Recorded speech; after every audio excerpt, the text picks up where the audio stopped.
So I just want to start at the very beginning because I think everybody's way in. You actually have sort of a traditional way in compared to a lot of people.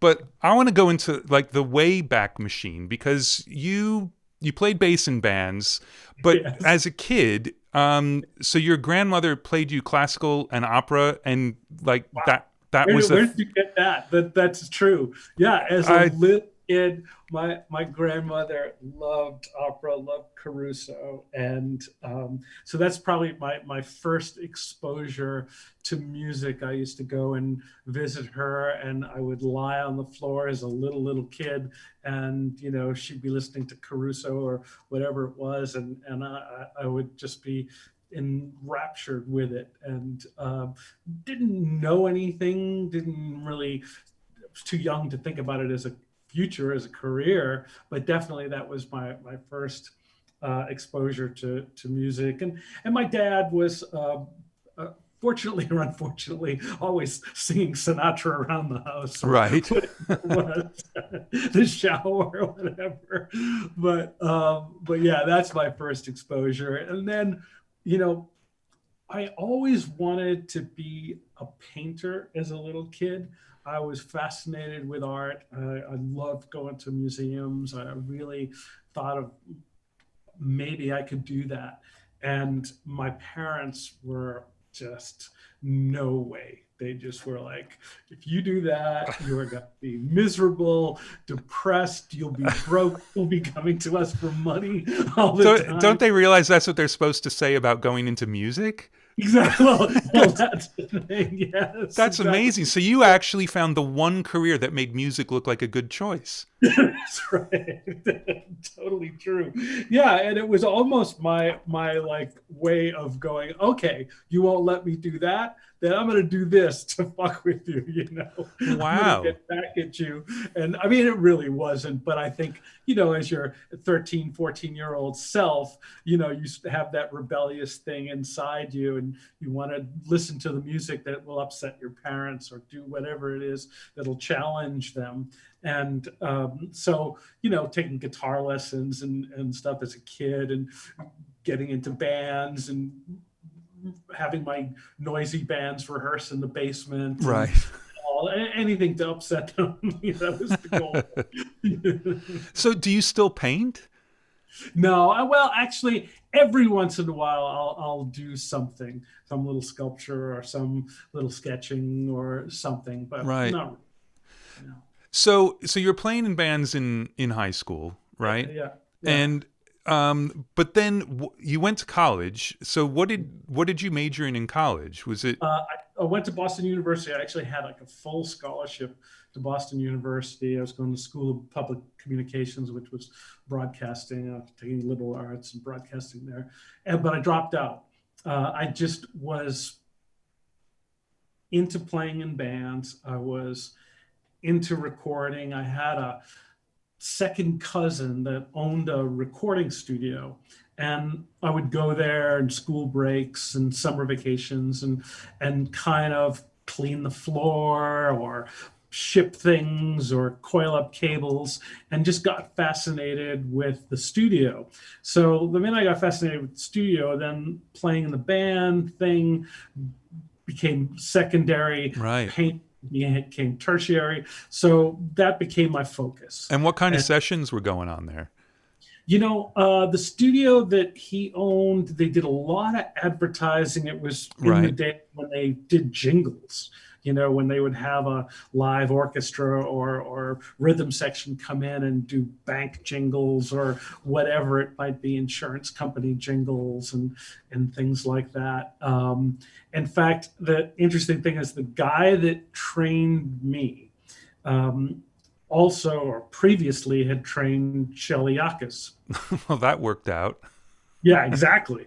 So Shelley was really kind to me in the sense that, um, this older guy who's passed away, Bill Ferruzzi, who owned the studio in Boston, kind of taught me the ropes, and he could see that my interest in music was really rock music, and he was like, if you're really interested in rock music, you should go visit Shelley Yakus because I trained Shelley, and Shelley's at the record plant in New York, and you should visit Shelley. So Shelley couldn't have been kinder, couldn't have been nicer. Just says, "Yeah, come on down, say hi." So I got on a train, went to New Wow. York City. I was probably 17 or something. I don't even know, 18 maybe. And I go in. I don't know if you were ever at the record plant in New York, No, no. but you kind of went down this hallway. It was in an office building, and there was a sort of receptionist booth, if you will. And then she'd buzz you in, and there was a little waiting area kind of right behind the booth. And two of the studios were on the first floor, right by that reception area. And then there was a third studio upstairs. And I'm waiting there in the reception area for Shelley to come out. And who wanders out of the control room but John Lennon? And John Lennon, ever seen those embossed signs that they would put on a bank manager's desk or something or other? Yeah, yeah. Phil Jones, president, whatever. Stamp. So that the studios had those placards on the door: Studio A, Studio B, and I remember like John Lennon coming out of whatever studio it was, and just kind of running around the lobby there and clowning around. And he goes over to the Studio A placard, takes it off, takes the Studio B placard off, and switches them around. He's just being a goof. And finally, Shelley comes out, and I'm talking to Shelley, and he's like, "Hey, John, come here. I want you to meet this friend of mine. This is Joe. He's a friend of mine." And John Lennon comes over and says hi. So, like I said, I'm a kid. I don't know, 17, whatever I was. And, there's like my entrance to the music business. And Shelley was actually even kinder to me much later on after I moved to California. And then Shelley and Jimmy moved out here. And, Shelley actually, when he started moving on past engineering for Jimmy, hooked me up with Jimmy, and I started engineering sessions for Jimmy. Everything from Lone Justice to Tom Petty, whatever. Bob Seger. Right. And Jimmy Iovine for the people playing at home. So just to make sure we know which Jimmy. Yeah, sorry. And I think, and obviously there was more than one session, but a friend of mine, Eddie Delana, actually assisted, and I believe it was assisted Shelley on a John Lennon session in New York at Record Plant. So it could have been, you may have even been in the same building at that time. But that's pretty incredible. I mean, that's one way to flip the switch, because a lot of us, I think, the first time we really got into a studio or saw a session, that was it, and we were just absolutely obsessed. But I could imagine if you weren't already obsessed, which you were, that really put the nail in the coffin, right? Absolutely. Yeah. So, but at that point, you were still up in Boston. Were you still at Fleetwood, or had you moved on to music designs? So I was kind of working there and moved on, and eventually, maybe a couple of years later, basically said, "You know what? I was always frustrated with the music scene in Boston because it was very much, it's a secondary music market. And usually anybody that's serious about it at the time would have said, I got to move to New York, Nashville, or LA. And at the time, a lot of friends of mine were all moving to New York City. So I sort of felt like if I moved to New York, I'll hang with the same crowd of people, and maybe I really won't develop my career. And a couple of people I knew had moved to LA and, said, come on out, sleep on the couch, whatever. So I did. I came out here, slept on a friend's couch, and just made the rounds. Back in that day, you just knocked on studio doors with your resume. And really, didn't have a car right away. I mean, I walked in LA, and at the time there were so many studios. I mean, Yeah. really, studios every couple of blocks. So, I really did walk from studio to studio, leaving my resume, and I just lucked out. I walked into Cherokee, and most of the time you would get to the receptionist and she'd go, yeah, okay, give me your bio. And yeah, right, okay. And nothing would ever happen.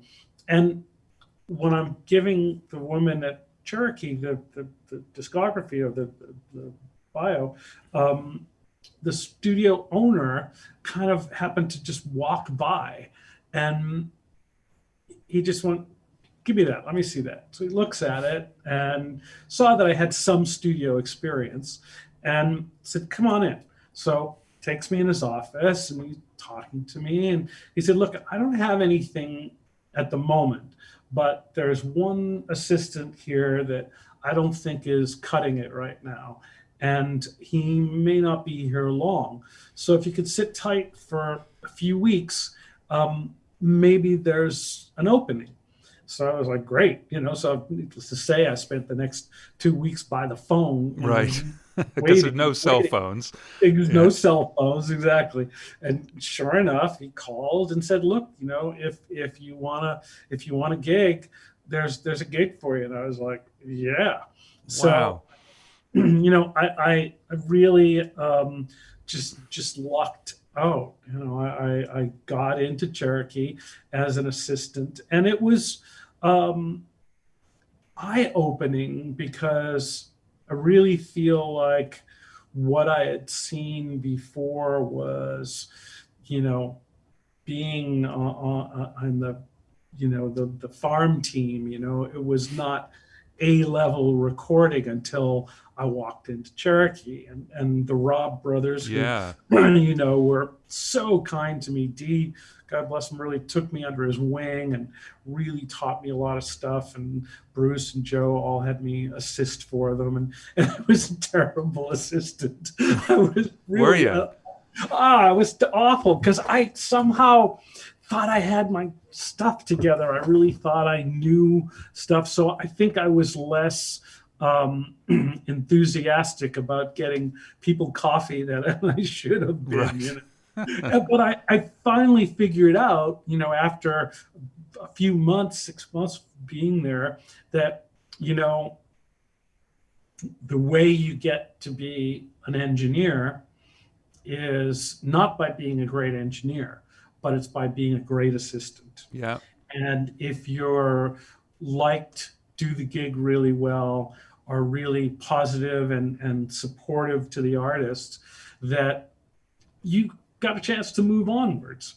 And then the Frank Zappa thing, which I've told before, and I don't know if you want me to tell it Yeah, again. well, of course I do, because it's Okay, I mean, just for the way in, because it's a lot like stories other people have told in certain ways. So it's great that we get this symmetry with how these things come about. Okay, and it still does happen. I mean, I know we were talking earlier about Dave, who used to be my assistant and is now engineering for Benny Blanco, and how those things do happen where you kind of step up the ladder, if you will.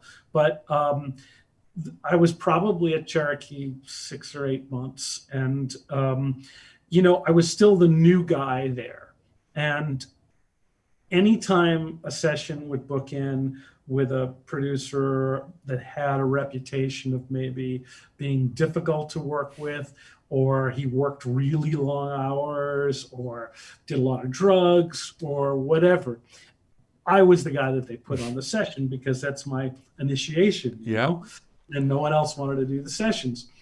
So, I mean, the great thing is that I got to work with people like Roy Thomas Baker, and I've learned so much from Roy, because Roy was just so bold in what he did, and just took no chances recording. There was no rules.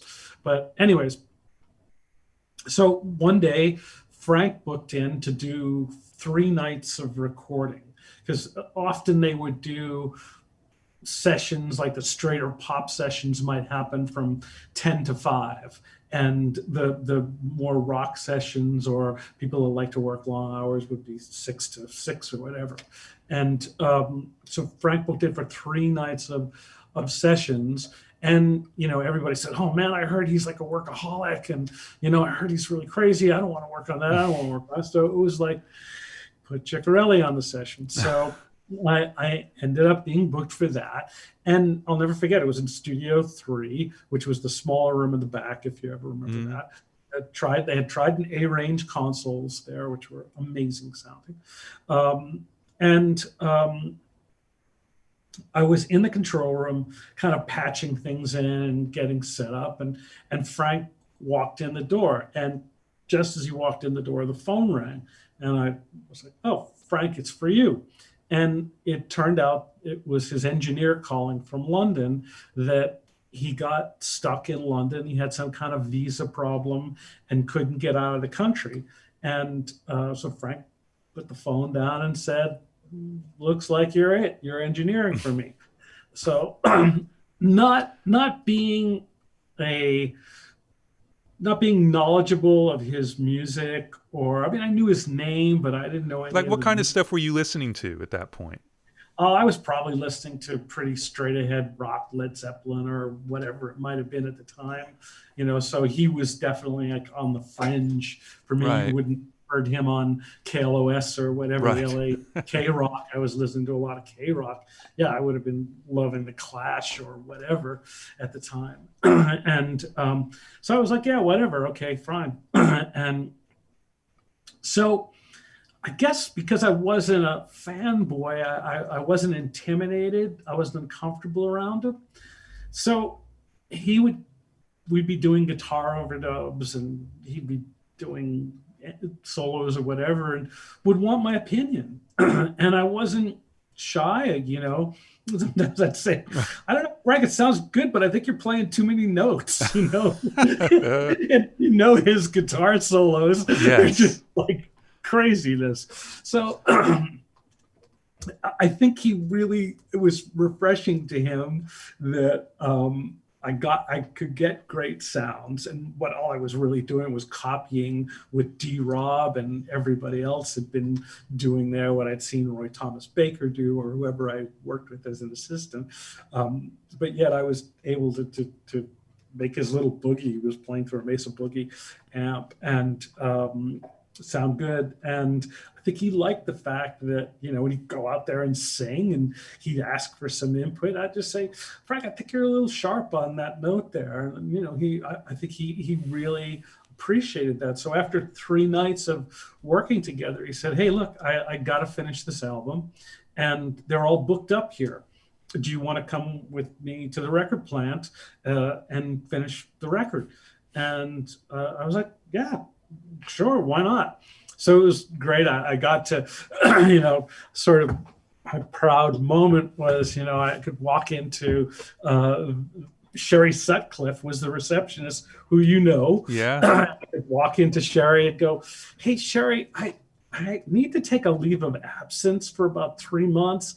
I got this album with Frank Zappa that I have to finish."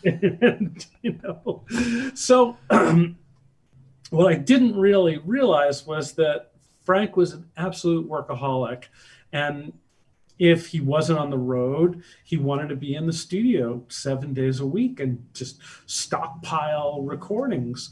So after we finished that first album, he wanted to go and do another one right away. And then he'd do a live show in New York, and I'd have to come to New York and book the remote truck and record plant, New York remote truck, and Dave Hewitt. Yeah. And do that. So I all of a sudden had this gig as an engineer. I just kind And of. you're what, 19, 20? How old? Yeah, 20, maybe 20, because I turned 21 in one of Frank's sessions. In fact, I had to keep it quiet, It was my birthday, and I just had to go on working and just not say I'm turning 21 today. That's amazing. You feel like he did shut up and play your guitar just to get back at you. Like, you want to hear Yeah. busy. Here's busy, pal. Yeah. That's really because, and not only, I mean, you didn't just record overdubs on "Shake Your Booty," which is what you came into work on. I That mean, you mixed it too, Yeah, right? I mean, yeah. So we started at Cherokee, then went to the record plant for a while, um, and then actually came here to Sunset Sound for a few days of overdubs. It was kind of like he didn't have a studio built then, so it was wherever we could get into, and we ended up at the Village, and he just really took a liking to the Village. Uh, we worked mostly for that album in Studio A at the Village, and which was a Harrison console at the time. Right. And that album, it's basically tracks that he had recorded live. He had a thing at the time where he felt that his band, when they got in the recording studio, they didn't play as free as they would live, that there was a chemistry that they had on stage that they couldn't get in the studio. So he had this idea of recording all the live shows, taking the tracks into the studio and overdubbing on top of them.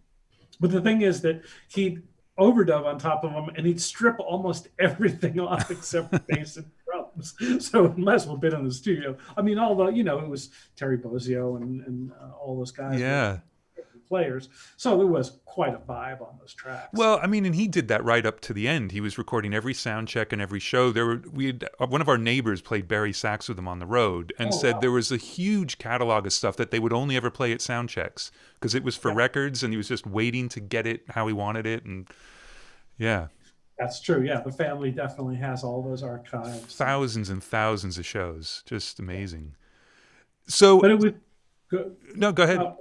It was, for me, it was really a great education, because I think when I was back east and all the books I read about recording and everything, it was all a very traditional approach to recording. It was what you read in what was his name, Bob Runstein's Modern Recording Techniques book, or what you read in a hi-fi magazine, or anything you could read. And it was a very textbook approach to making records. And then, all of a sudden I'm working at Cherokee and I'm put in a room with Roy Thomas Baker, who was outrageous in terms of his techniques. And then, the next client is Frank Zappa, who doesn't want anything to be conventional. So, I was all of a sudden exposed to this whole other approach to making music. So it was life-changing for me. Right. Frank was good in that he really pushed me to do stuff that was unconventional at all times.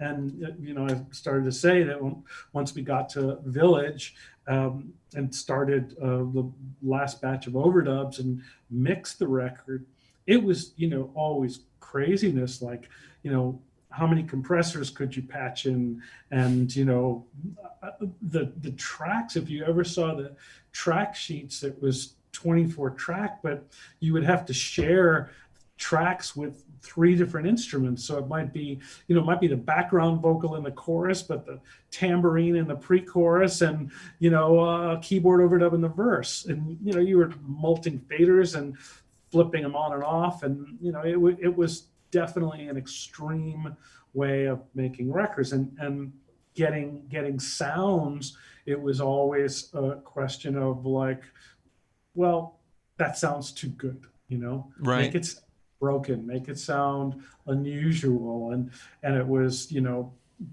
put guitar amps in unusual places, use cheap microphones, use like gear that you should use. And, if at the time, Frank had racks of processing gear on his guitar amp setup. He had harmonizers and Marshall time modulators and flangers and everything. So he was always like looking for the ultimate tone. And it's funny, like, anytime you'd get something that would be close, he'd say, "Oh, that sounds pretty good. Then why don't you just use another one of those?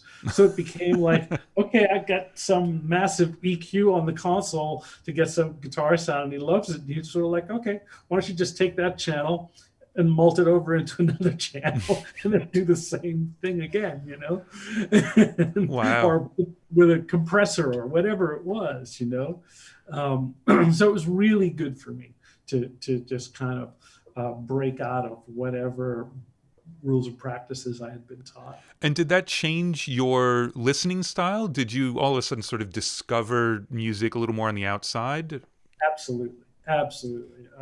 Especially, Frank was really like a classical music fiend, especially like any kind of avant classical. So, Bartok and Barese and Mahler and things like that became sort of daily listening. And at the time, this is like early '80s, so I'm listening to a lot of punk rock and things like that. That was really kind of what my staple was, were things that were rawer and quirkier and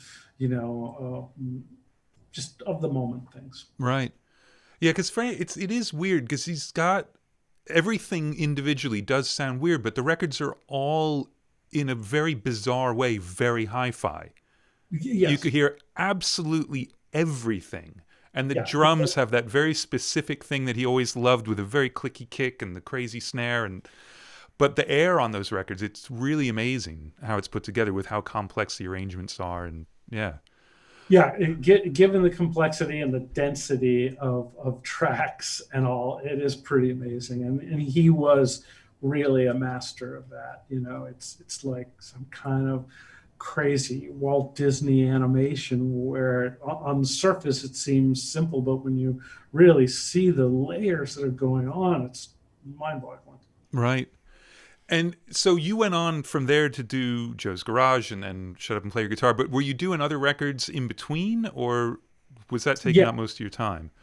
yeah. I another lucky break, kind of next lucky break was this girl I was dating at the time.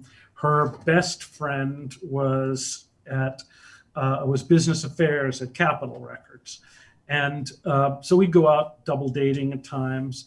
And he said, why don't I introduce you to a few of the A&R guys? We were talking about this earlier, where something actually did come from an A&R Right. meeting. But he said, let me introduce you to a couple of the people at Capitol. And I went over there and he introduced me to, did you ever know Richard Landis? No. Okay. Richard was a A&R guy at Capitol and a staff producer. And, he was very nice to me and said, look, I don't have anything right now, but there might be something coming up pretty soon. And I might be able to throw a couple of gigs your way. So he ended up giving me some gigs as an engineer. And then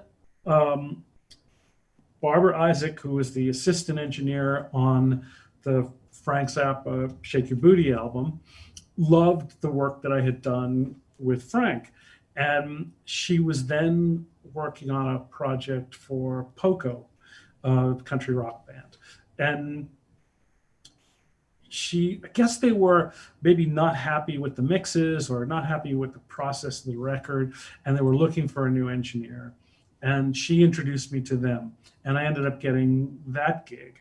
And then at the same time, a drummer friend of mine had moved out from Boston and wanted to do some demos. So I would beg favors from all these studios that I'd now worked at, from Frank, so I knew all the studios in town. And you know how it was, you'd beg free demo time, Yeah. you'd go in at midnight and do demos. So I did a bunch of demo time with Robert, and he got shopping these demos and he got a deal with A&M. And David Anderley, who was so kind to me and another mentor, heard the demos, loved them, signed the artist, and said, look, these demos are so good. I want to put these out as an EP right now. And then I want you guys to go in the studio immediately and do a full-length album. So we started. Here's my first production now, And what was the name of the band? It was the artist's name was Robert Williams. Right. In fact, he was Captain Beefheart's drummer at one point. Oh, right. And just coincidence, there was no real synergy there with Frank and Beefheart, but there was a moment that he heard the album that was in progress that he said, "Hey, I really like what you're doing. I want to introduce you to another artist on A&M because I think you'd be a really good producer for them." So I was like, great. And I went and met with Oingo Boingo and got the gig producing Oingo Boingo. So that was almost like my first real legitimate production, you know. And you're so, 22, maybe? Yeah, probably 22, 23, something like that. Yeah. So, I mean, I just kind of really fell into a lot of luck early on. One thing just led to another. And yeah, I don't know how much that happens these days, but it was just sort of like, right place, right time, or whatever. So technically, you're still on a leave of absence from Cherokee, though. Yes. Yes, I was. You might want to let them know. I never did tell Sherry that I wasn't coming back. Yeah. Although Sherry and I joke about it every time I see her. It's amazing. I mean, that progression is incredible. And I think also, just to go back a little bit to the Fleetwood thing, seeing I mean, even though it seemed like the minor leagues in a way, but watching people work that fast to capture that many musicians for jingles, I mean, that's a real education, even if it's not being done that well. It's something to see. That's right. That's right. No, that because speed was everything in that world, because they had to, they were paying union rates and you had to get stuff done fast. And Bill was great, and he was really always good with the one thing I really did learn from him was his camaraderie, his sense of humor with all the musicians. I could see when they walked in the door, they loved seeing him again, that it was like a little family. And, learning that kind of skill is really, really a good thing. And I looking back on it all, I really wish that in college I had taken more psychology classes. Ultimately, it's the people skill thing that gets you through it all. Yeah, it's people that want to be in a room with you. Yeah. So before we move on, can we just go back to Roy Thomas Baker for a second and just get a little bit specific about it? Because I've not talked to that many people who've worked with him, but everybody is just completely blown away. And obviously the records are incredible. But just what was it that you kind of saw that was eye-opening working with him? Well, yeah, I worked with him on a few records, 2 Journey records, 2 Journey albums. Dusty Springfield, forgotten what else, a few different things. But Jeff Workman was his engineer at the time. And sometimes Roy would just be by himself. And Jeff would be there certainly for tracks and mixing. But it was his willingness to try new things, but his desire to make things cinematic and over the top and bigger than life. And it was whatever it took. And if you remember, he actually had a 40-track Stevens tape machine. Right. At the time, on 40 tracks on 2-inch tape.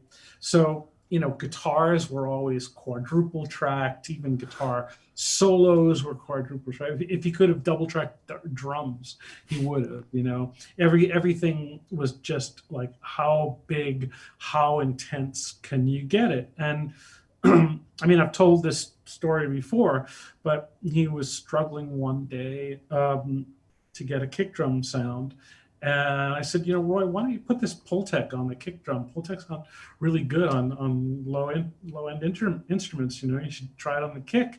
And he was like, yeah, all right, great. So I patched it in and kind of set it up to a sound that I kind of knew.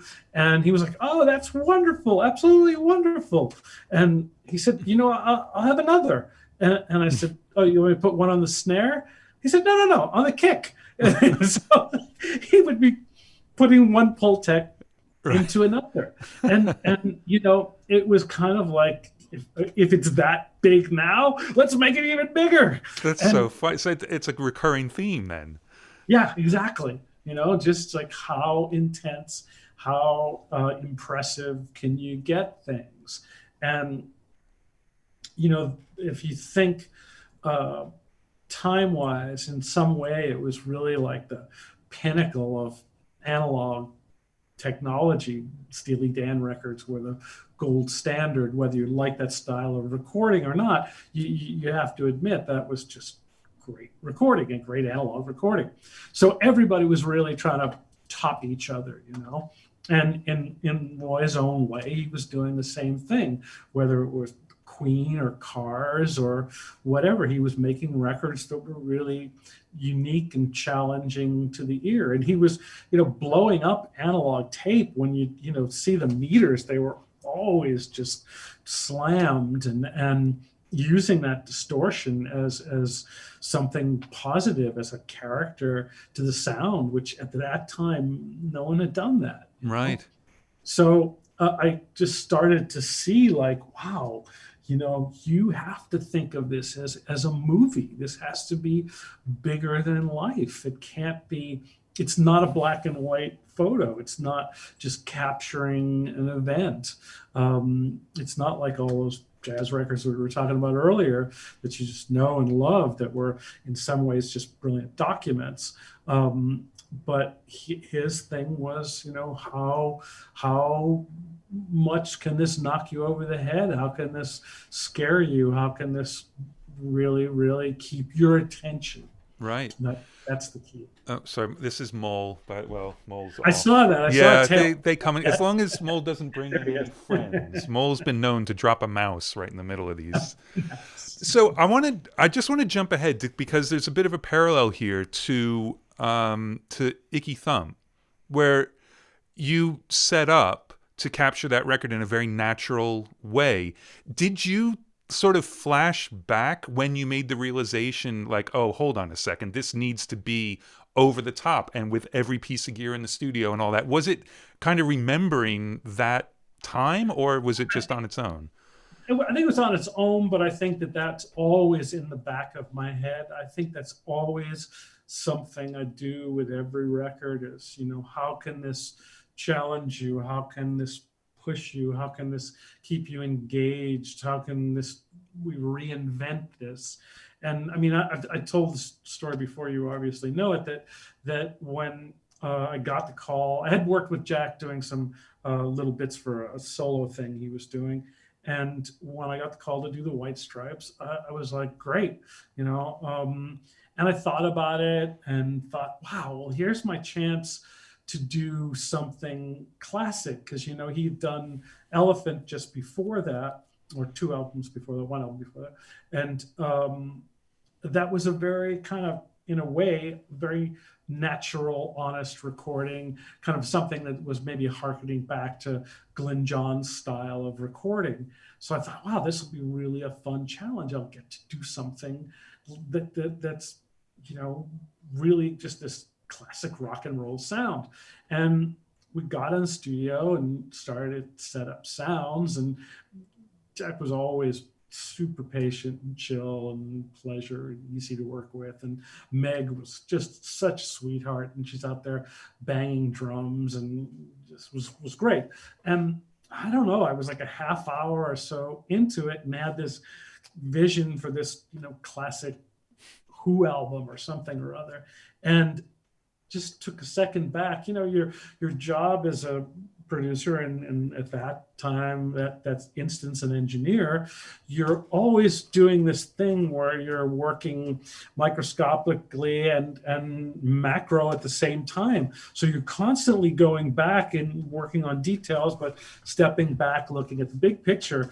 And so after 20 minutes, 30 minutes of drum sounds, I kind of stood back from it and went, oh, this is boring. I've captured some 1970s rock tone, but who cares? This won't fit in 2007 or 8, whatever that was.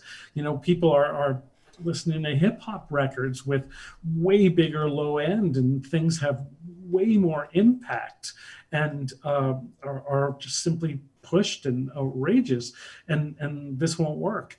So I just turned to Jack and I said, hey, will you give me like half hour or so? I need to do something different. And he was like so cool, so kind, and just said like, well, are you not happy with the drums? Do you want me to get a different set of drums? You know, I got this old vintage Ludwig at home. I'll run home and get it. And I said, no, I don't think it's the drums. I think it's me, you know.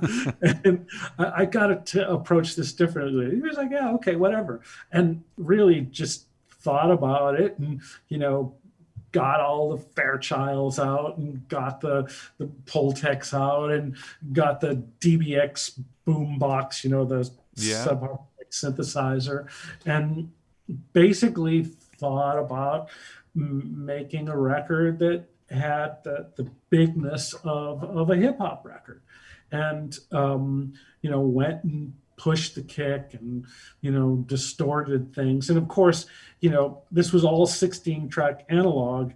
Jack would have nothing to do with Pro Tools at the time, didn't want to know anything about digital, didn't like the sound of it, didn't like things living on hard drives. Just so any sound had to be captured there off the floor. And that's the thing I did really learn in those Roy Thomas Baker sessions, those Frank Zappa sessions, that you're really creating the record as you go. You're making it right there when the band is out in the room tracking. It's got to sound as close to what you hear on the radio right then, coming through the speakers. And so I really learned to get my sounds, to commit to my sounds, and that's the record. So with the White Stripes thing, I mean, I had to do that right off the floor. So all this outboard gear was there, and all the guitars were getting processed. And, you know, thank God I'm at Blackbird Studios, who've gotten geared and 12 Sunset of everything. Yeah, exactly. So I had everything at my disposal. It's amazing. And I love that, and you've talked about this before, but that you are always working on the finished record from the first microphone. It's not, let me just get through the recording, let me make sure I've captured it. It's got to be that. And I think, like, one of the things when I listened through to your playlist that you sent in is how, I mean, first of all, everything's amazing, et cetera, et cetera. We'll talk a bit more about specific things later, but it is also how different it is. And that can really only happen, especially if you just focus on the drums. There are a couple of things where it's like, okay, this is a traditional drum sound because it's a traditional track. But then some of the other stuff, the drums are crazy sounding.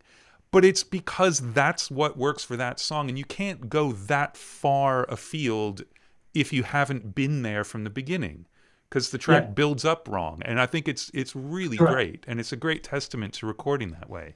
No, I honestly believe that great recordings, in a way, start outside the recording studio.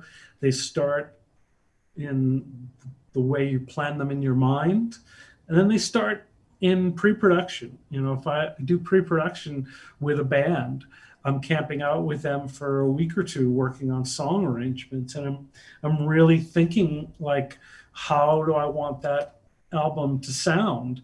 And I'm making choices on guitar parts, bass parts, which guitar to use, which register for somebody to play in, how the drums should sound, how the bass drum and bass should interact. All those things, you're kind of giving an individual identity to them right there in the rehearsal room. And then you bring them into the studio, and the colors get more vibrant, and, you know, as you're overdub and mix, they get even more vibrant and cinematic. Right, you know? But they're there from the beginning, which is important. In my mind, or you know, I think, you know, a friend of mine worked with Steve Lillywhite a lot, and Steve said, "We're always mixing. We're mixing from the minute we, you know, sign the deal to make the record. We're always mixing. We're always thinking to that end product. What is the record going to sound like? That's great. So talking a little more traditional, though, you've got this batch early on in your career, a bunch of Etta James records, first of all, but also a Joan Baez record, a John Prine record. So, but you did, how many records did you do with Etta? There, maybe like 2 albums, but then there were a lot of odds and ends recordings. And you know, the way I got introduced to Etta, I had known her name, and maybe I knew At Last or Tell Mama or something. But I was an assistant at Cherokee, and she was in recording with Jerry Wexler producing, and I was assisting on it. And when this woman sang, I mean, really, like the house came down. I mean, she was so powerful, so emotional, and really, I'm a 20-year-old kid and had never seen that in the studio. So I was like this just over the moon ebullient kid that is just going, oh my God, you're so great. You are amazing. I've never heard this about you. I loved her. You really were a terrible assistant, weren't you? I was. It was horrible. I like love that. The XLR would have been halfway in the panel, you know, but I was blown away by her. So I got to be friends with her, and you know, we'd go out to our house for dinner, and you know, I adored her because I had never experienced anybody that had that big of a voice and that kind of power and passion, and so I subsequently got to work with her on a number of recordings, and it was just a pleasure. I mean, especially to see that old school style of singing where, man, it's 1-2 takes and it's pretty great. I mean, the second take is just different. It's not necessarily better. Right. Yeah, she's such an amazing artist. Yeah. All right, so before we get you into sort of the mid to late 80s, is it true that you worked, is it true that you music supervised / produced some soundtrack stuff for Fast Time at Ridgemont High? Yes, because we got to hear about that. No, we did an Oingo Boingo cut. We were doing like 2 or 3 different movies at the time. We did, that was Amy Heckerling was the director of that. And we did the closing title, Goodbye, Goodbye song, which has too much slap on the vocal. I still, to this day, when I hear it on the radio, I'm like, oh no, man, I really just too far. But yeah, I got to do that. And, you know, obviously when you're doing things, when you're in the middle of it, you never really think that something is going to end up being this kind of iconic film or record. You just, you know, it's a gig. Yeah. You know? But was that your first time dealing with film people? Because you weren't just like doing a song and then it got handed in, right? You were a little bit more involved in that. Yeah. I mean, we had direction from her, and she came out of the studio. Yeah. All the time. Yeah. So maybe as a producer, that might have been the first time that I had any interaction with the director or people in film. I had worked on some cuts I had worked on got appropriated into films. Trying to think, Vision Quest and a bunch of different things. But yeah. So that was definitely like an education. She was great in that she was a music fan and really, you know, knew artists and knew what she was looking for. And that's always easy. You know, I've music supervised a handful of films. And when the director understands music, it's really easy. I mean, I've gotten some situations where the director might say some pretty obscure things, and you know, just like an artist, it's your job to sort of translate them, to decipher what it is about that Rolling Stones groove that they like, and try to make it work with some music that is got nothing to do with the Rolling Stones or whatever the example is. And so yeah, that's definitely another skill that one needs to learn in this business, is getting inside of people's heads and deciphering their vision. And I think, to be honest, I think the records that I've done that I'm most proud of, in a way, are the ones where I feel like I did a good job of that, even if they're not commercially successful. But I feel like there was that kind of mind meld with the artist, and we kind of got there to the same place. And sometimes that process is not really a love affair. Sometimes it's really kind of struggling through it, and getting through a lot of hurdles. But I think if everybody has that same goal in mind, you can really come up with something that's great. I mean, I often, have been sort of blown away with seeing Stanley Kubrick's vision for things, or the Apocalypse Now stories are incredible. That somebody could go to that lengths to make a dream come true, if you will. And I think that's kind of what you have to do with this. You got to put it's 7 days a week, 24 hours a day to really make something special. And even at that, it may not end up being special. Right. Sometimes it's all the outside forces that come into play. Sometimes it's just like the right band at the right time. Just the people's ears are open to it. Right. But at the same time, I mean, if you and the artist aren't happy, that's a terrible place to start from. So yeah, no, that's why I really have tried hard, and certainly had missteps early on, but tried really hard to get in the artist's head and understand what it was that they were trying to achieve, and to then understand if I could go there with them, if I had the understanding and the skill set to even deliver what it is that they want to achieve. And do I agree with that? Am I going to be battling them the whole time?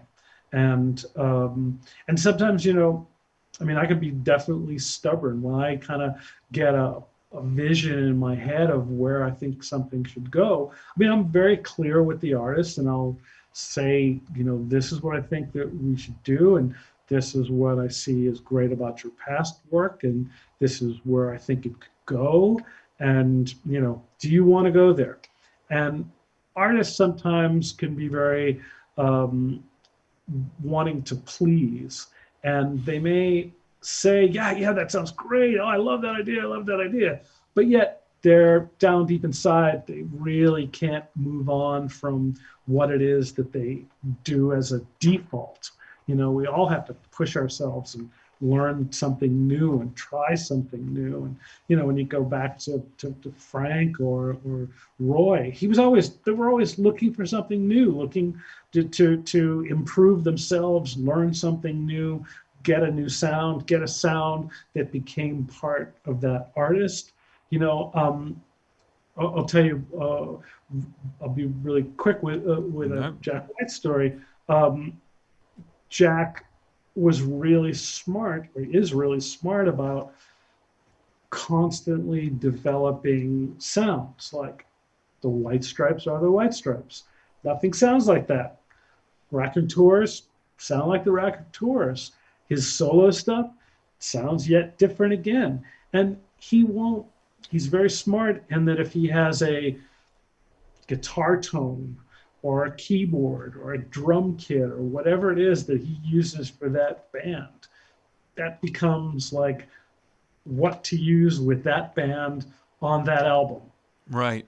The album, it's a new sound. And get rid of that stomp box, or try a different guitar amp, or don't pull out the Gretsch again, or whatever it is. It's about coming up with characters. You know, it's just like a good director does with a film. I mean, if he can do a comedy 1 minute and he can do an action Right. movie the next. Right. They're totally different. And I think, yeah, with some artists, you would argue that, oh, they're all just acts and, you know, trying to figure out which one people will like more. But someone like Jack, they're all Jack, Yeah, right? exactly. Yep.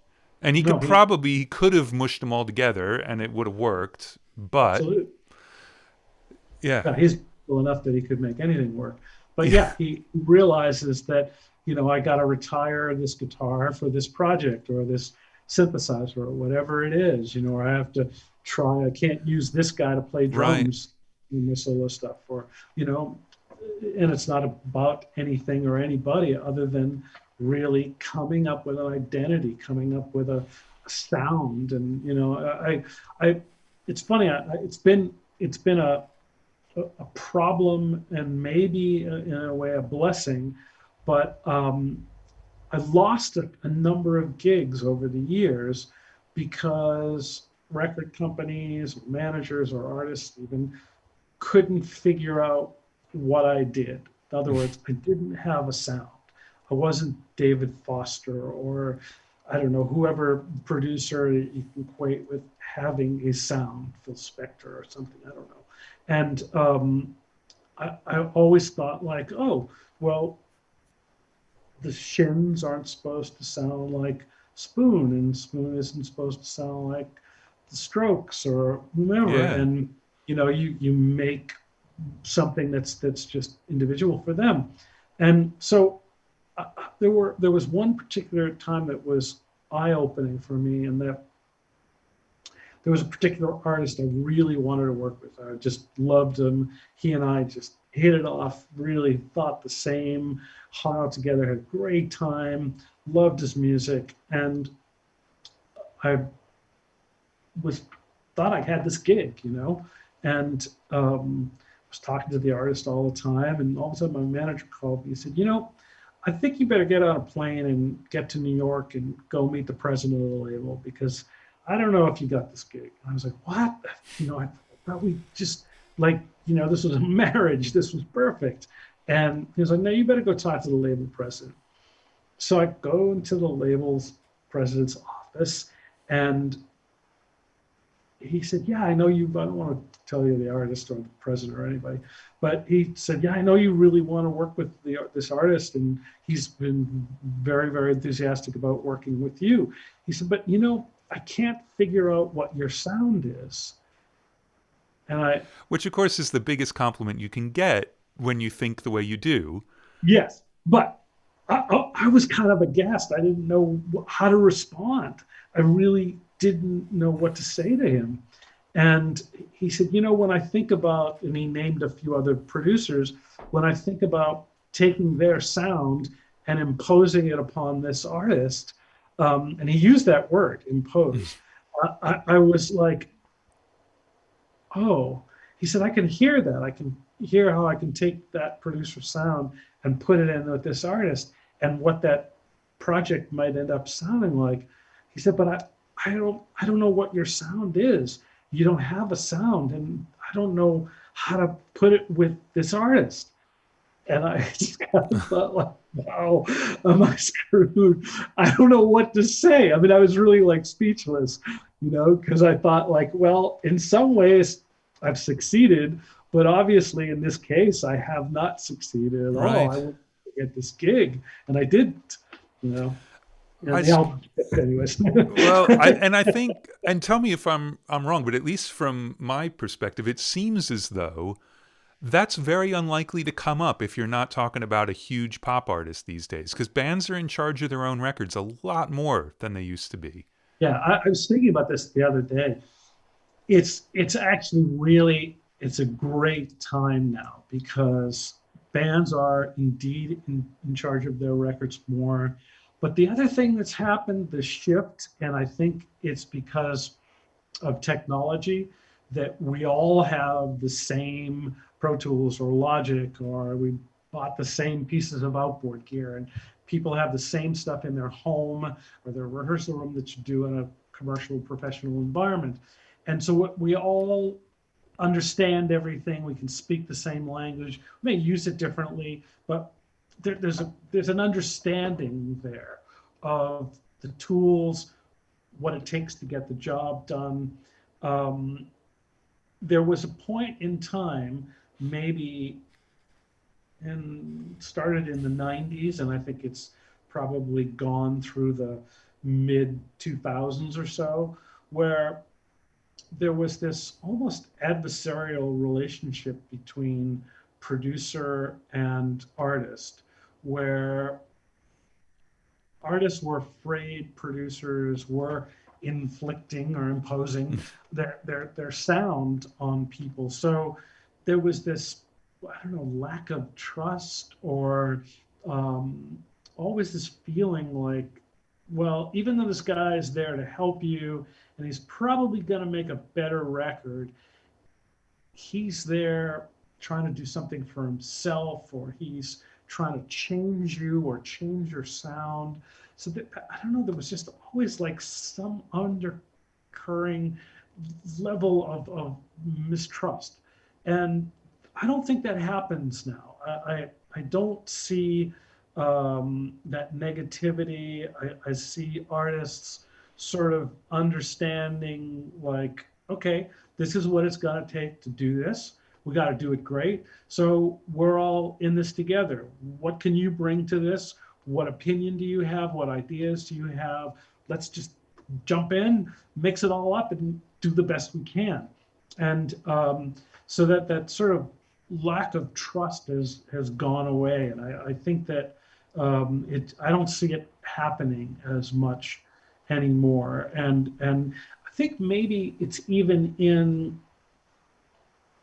the easy access now to, in other words, if somebody says, hey, I got an idea for a sound, you go, okay, cool, let's try this. You try it. And maybe it doesn't work out. I'm one to go, okay, I think I understand what you're trying to do. Okay, here, let me show you this. How about this? Here, I got another example. How about this? Oh, I got one more idea. Let me try this. Oh, tomorrow morning, I'm going to get 2 other ideas for you. And here's 5 different possibilities. Pick one.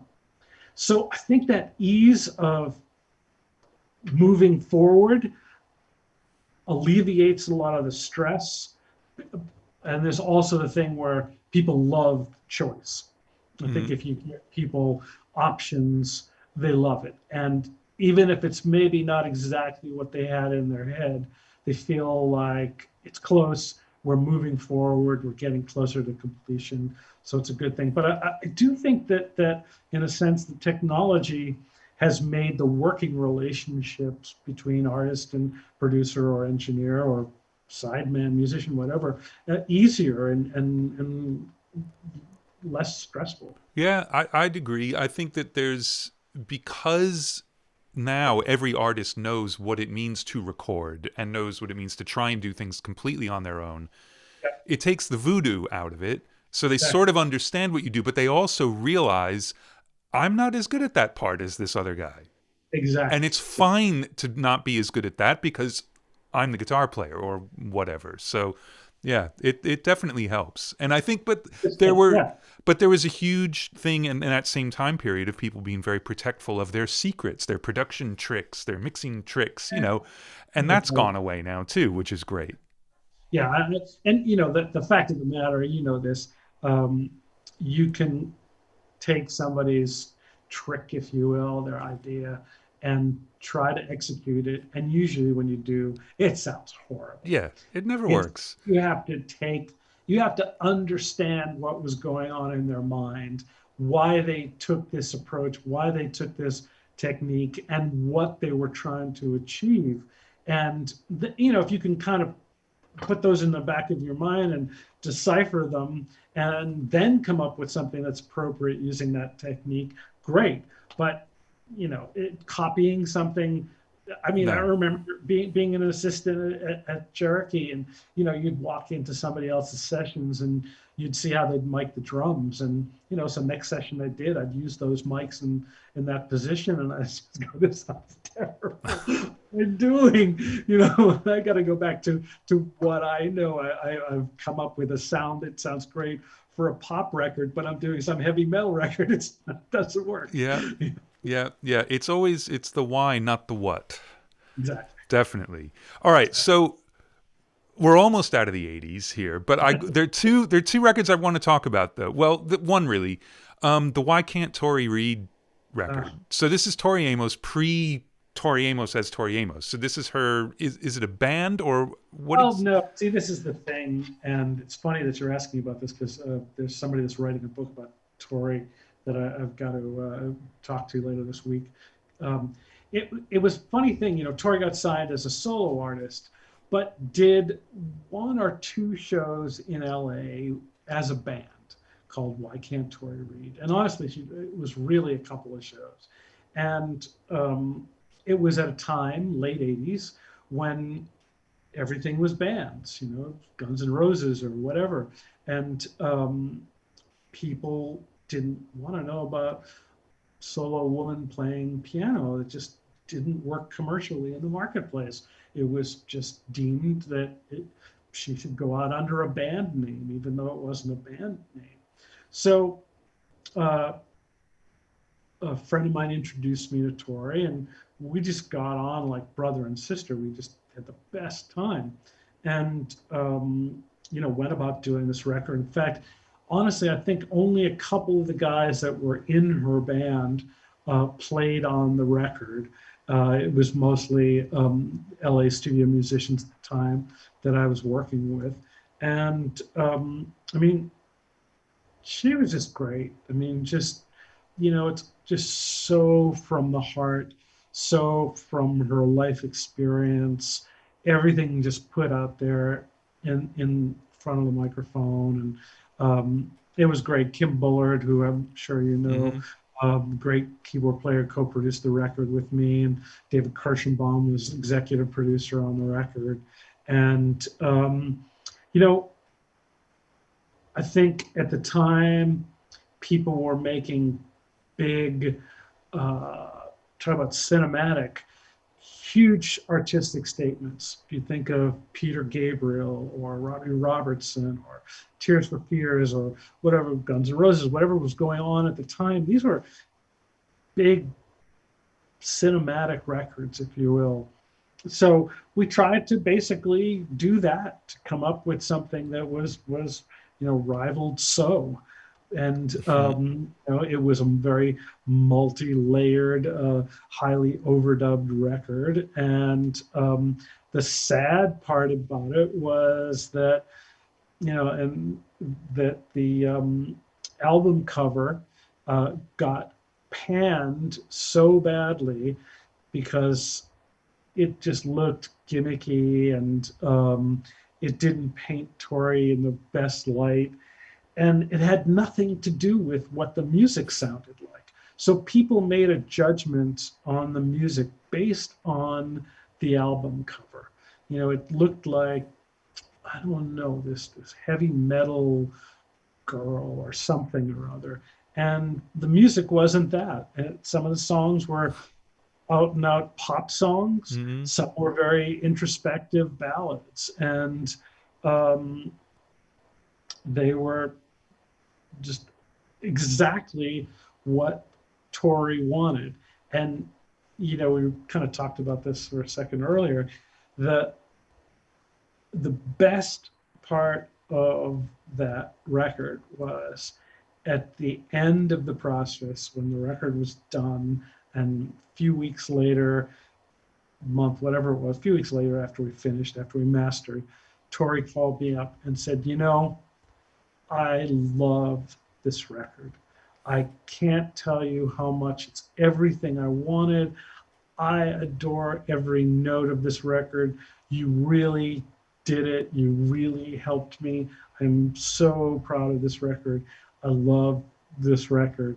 And man, that was like, still to this day, like that's Yeah. all you ever hope for, is when an artist really feels like you help them achieve their vision. And, for her to say that, man, that just made my life at the time. And then suddenly the record comes out, gets panned, Uh, stiff, it just doesn't happen at all.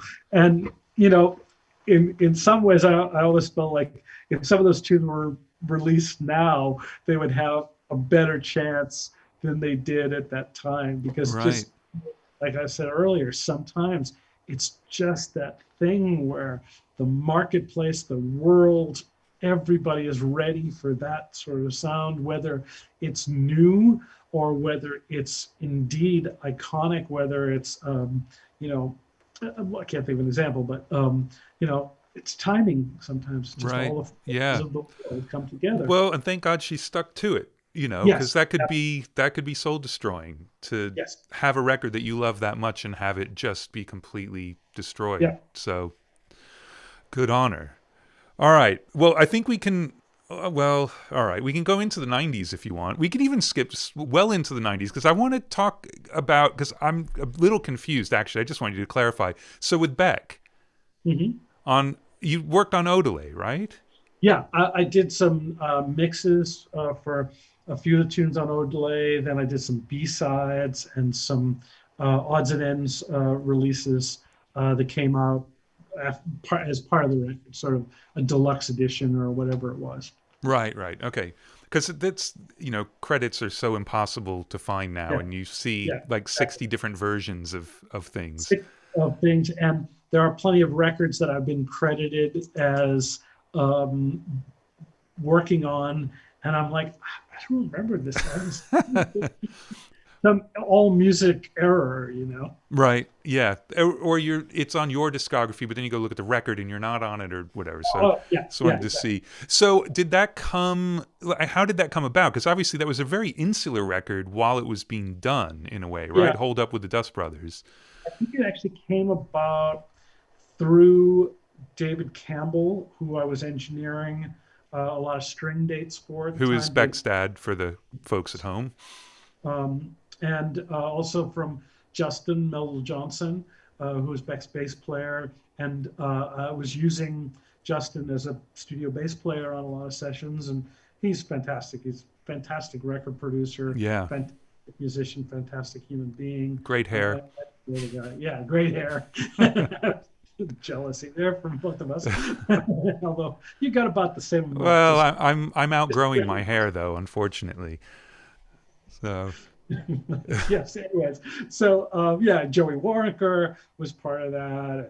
And in fact, we even did a version of Jackass, which I think he renamed Boro. And we brought in an entire mariachi band to do a version of the tune, which was just fantastic. In fact, it was done at Studio 2, Sunset Sound. I totally forgot about that. Yeah. wow.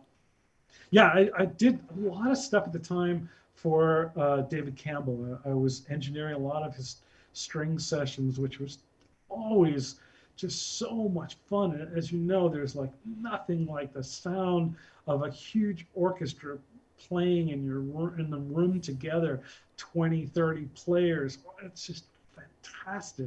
And also to see an artist get to that point in the record making process where they're adding strings or horns and they're there with other musicians and putting those final colors on the record, and to see their enthusiasm in how this is shaping the sound of the record and improving the record or finishing the record. And that chemistry, it is great to just see people so thrilled with that, and having all these people out there bringing something more to their music. Wonderful to be a part of. Yeah, and especially with David. I mean, such a great arranger and a great person. Unbelievable. You Yeah. know, really, Yeah. really good. Um, you mentioned something, and it's flown out of my head. So we can just move forward a little bit. So Let's talk about the engineering for Jimmy Iovine for a little bit. Just, I know it's going backwards a little too, but it stretches through this period as well, right? Yeah, sure. No. I did a bunch of things from this great English band called The Lover Speaks that basically did the original version of No More I Love Yous, which was a huge hit for Annie Lennox.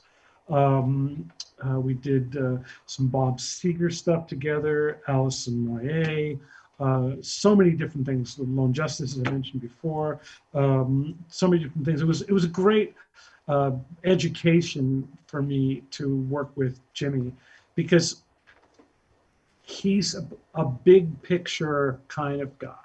He really sees where the record needs to go, how it needs to fit in, how it needs to interface with the world, how it needs to sit in with the marketplace, how it sits at radio, how the artist is going to be perceived in the world.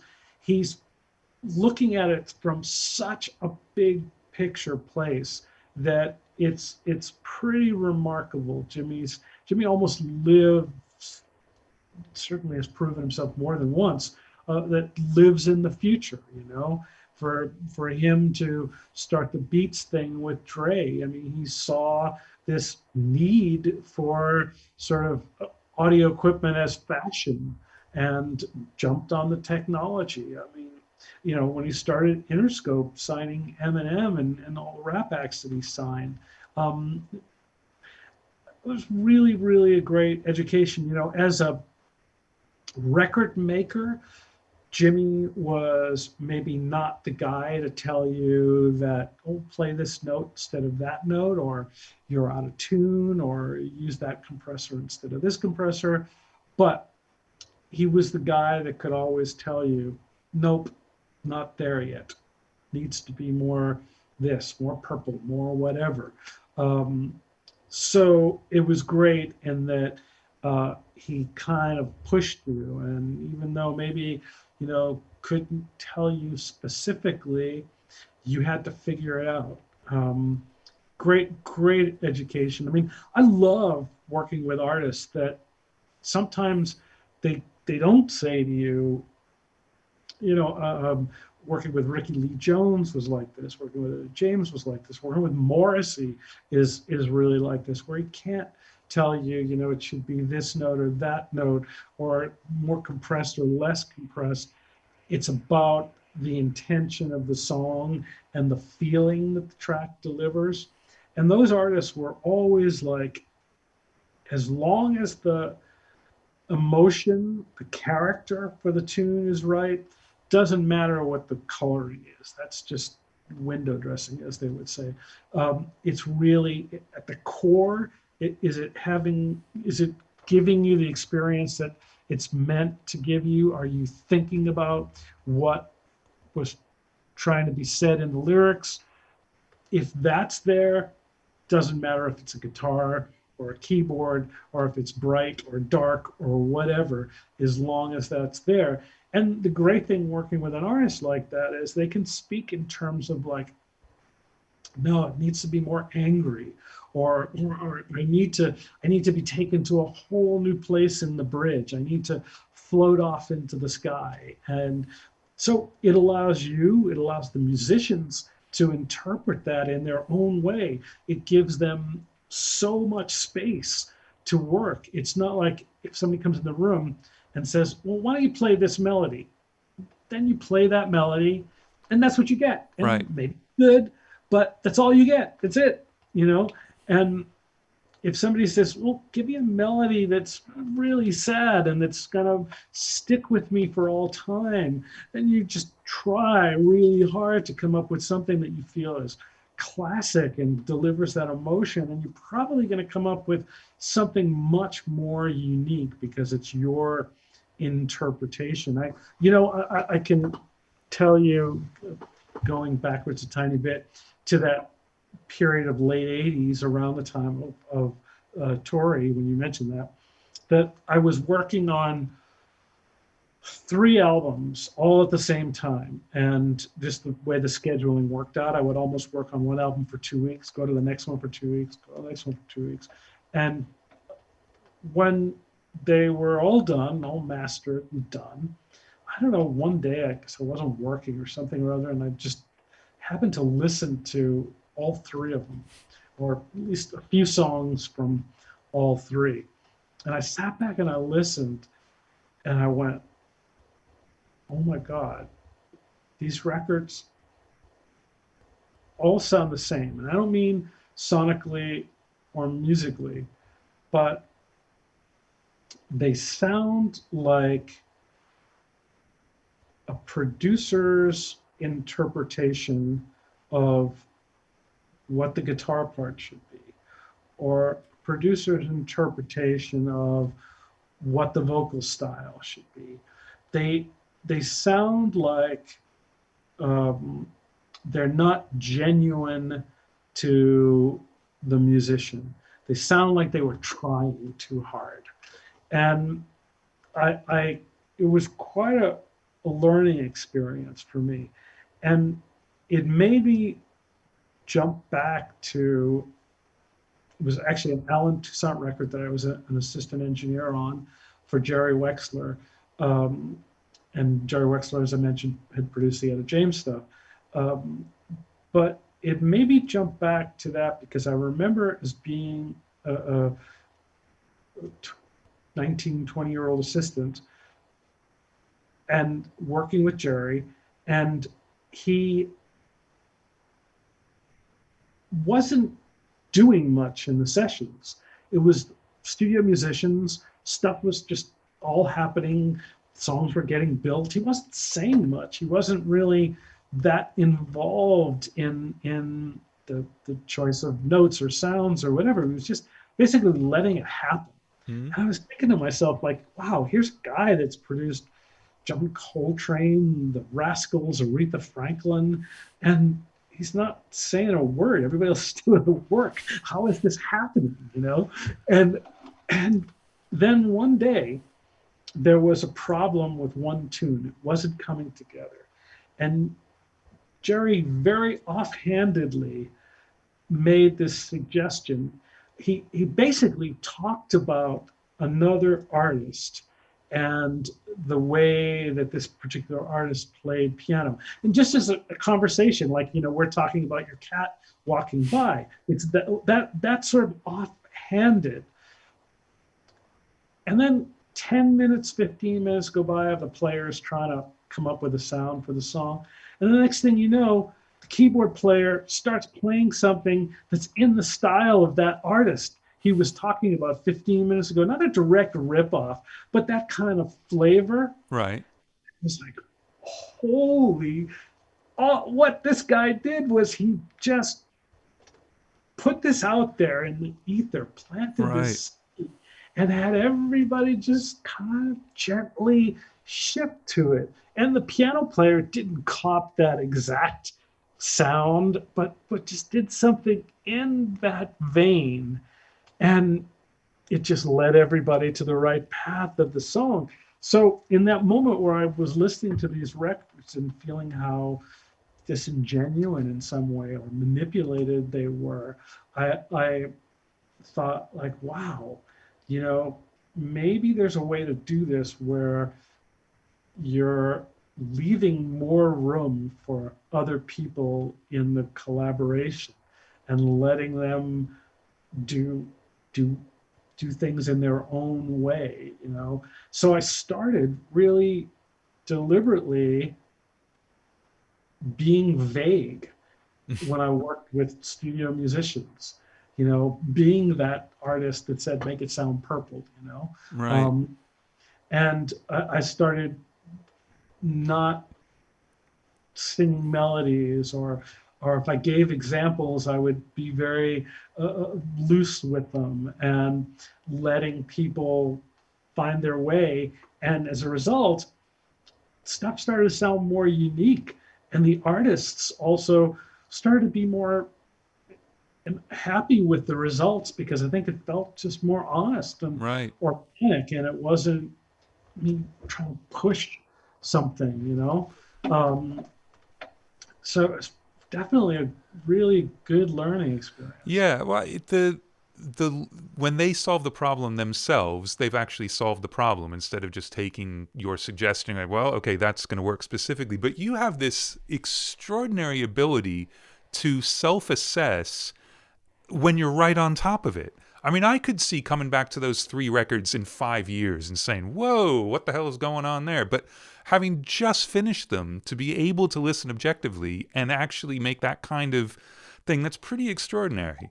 I think that was a rare moment. I I think don't know. I don't know. I no, mean, the icky thump really, thing is the same, normally you I know. can't.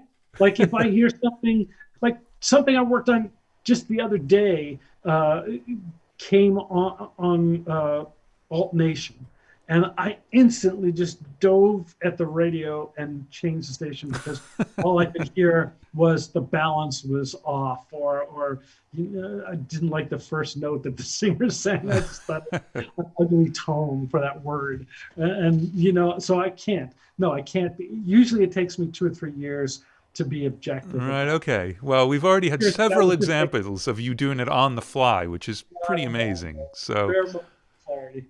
So, yeah. All right. Well, let's veer off into two of the Latin artists you've worked with a lot. Because Juanes you've worked with, but Cafe Tacuba. yeah, talk about life changing, man.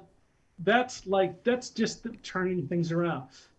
In that, I was engineer on most of those records and produced one of them, but worked with Gustavo Santaolalla, Anibal Carpel, who were just a great production team. But the Cafe Tacuba guys were amazing in that same thing. With them, they want to push the limits. They want to just do something. Every album that's different from the last, that's different from how people perceive them, that's new to the world, that can turn people on to a new sound or a new way of thinking or hearing. They're, they were so encouraging to me of, like, wow, that sounds great. Go crazy, or keep going, more distortion, keep going. It was great. And, just the best thing, you've been in the room, like when the artist is there and they're loving stuff and they're enthusiastic about it, man, that makes you work even harder. You want to please people. So you go, yeah, okay, I'll blow up everything. Great. And then, okay, let's take a step back and go, okay, those two things blown up sound great, but the other stuff, you don't need to go there. So those guys were great like that. The great like that to work with. And we did one crazy record together where, they had done 6 or 8 albums together. And so like any band, you get into that, I call it the 10-year rut in your career, where there's some tension, there's some friction. People are maybe the process of touring or recording is a little tedious, and there's somebody in the band that doesn't want to do it, and one guy who really wants to do it, and one guy that's indifferent. And so anyways, they were on this album after 6 or 7 albums, and the idea of sequestering for 3 months and making a record can sometimes be difficult. Let's face it, no matter how much you love each other and how much you're all there for the same goal, there's plenty of dark moments in making a record. And so they thought, like, what if we, because it's so great when we play live, what if we don't do a live record, but what if we basically invite our friends into the studio and have a small audience of people? Like if you see those Frank Sinatra sessions where he would bring in his fans or his friends, and there'd be 8-10 people in the studio right next to him while he's singing, because it was inspirational or comforting or whatever to him. So they thought about, what if we invite like a small audience of 50, maybe 100 people and into the studio, but let's not necessarily do it as a studio. Let's bring the studio to them. So we went to Buenos Aires, Mexico City, Santiago, Chile.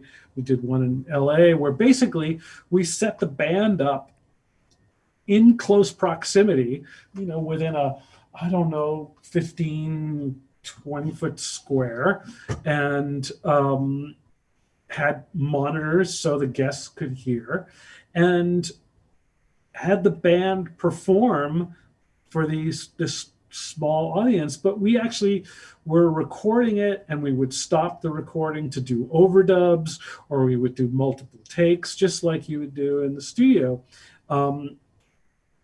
But since we were traveling and we weren't traveling with all the same gear, I had to rent microphone preamps in Argentina, and then preamps and mics in Mexico. And so everything is different for every setup.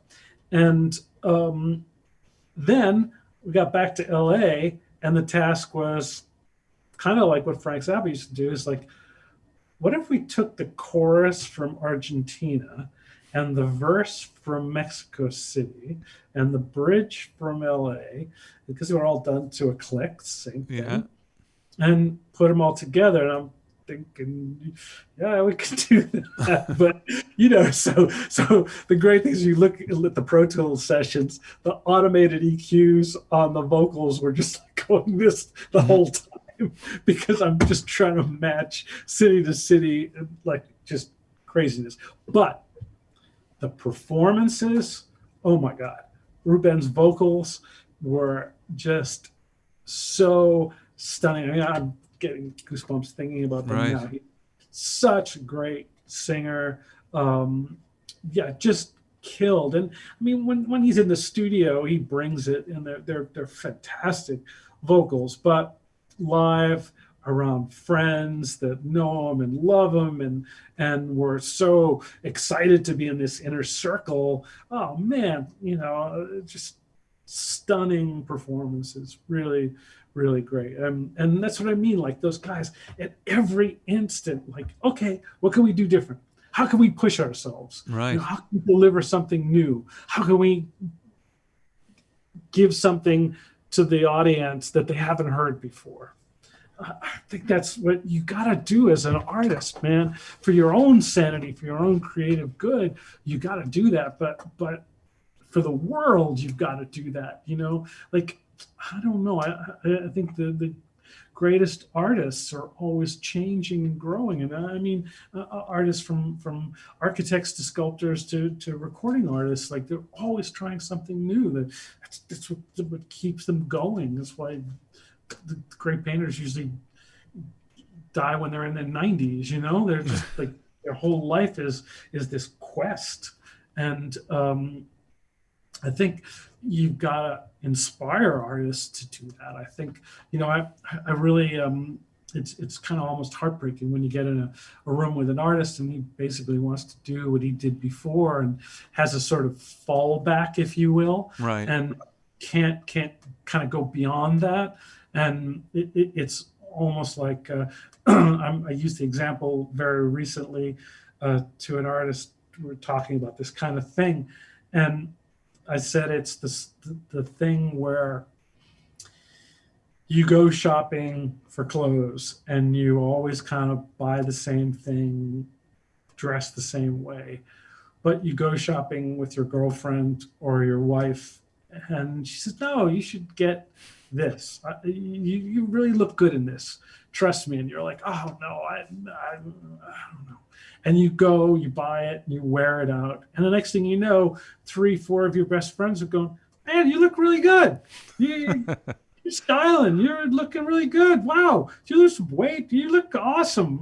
You really, that suit really, you look great in it, And like, we can't see outside of ourselves at sometimes, so we need that help. And that's why I mean, I think artists are fortunate if they can really take advantage of working with an outside producer or engineer, or like you were saying earlier, with, we all have the same tools, but necessarily haven't developed the same skill set, or don't have the objectivity to see the big picture like somebody outside ourselves can see.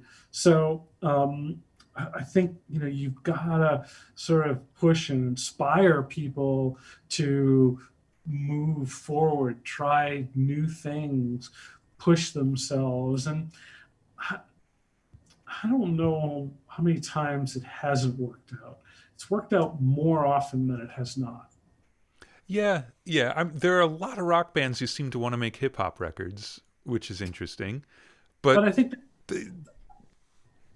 I don't know. I think that, the other thing though is that we are all affected by what we listen to daily, whether it's on the playlist or on the radio, or, when you go to the shopping mall.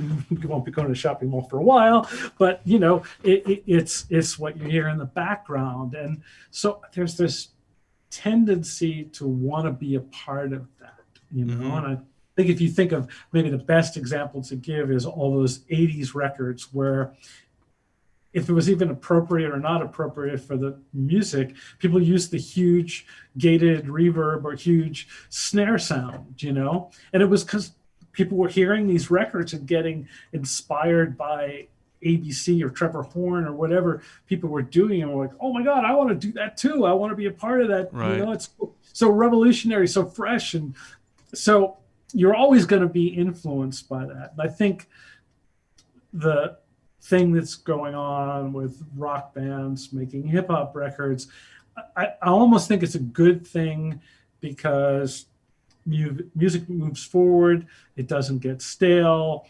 Yeah, people are appropriating these things, but there's plenty of,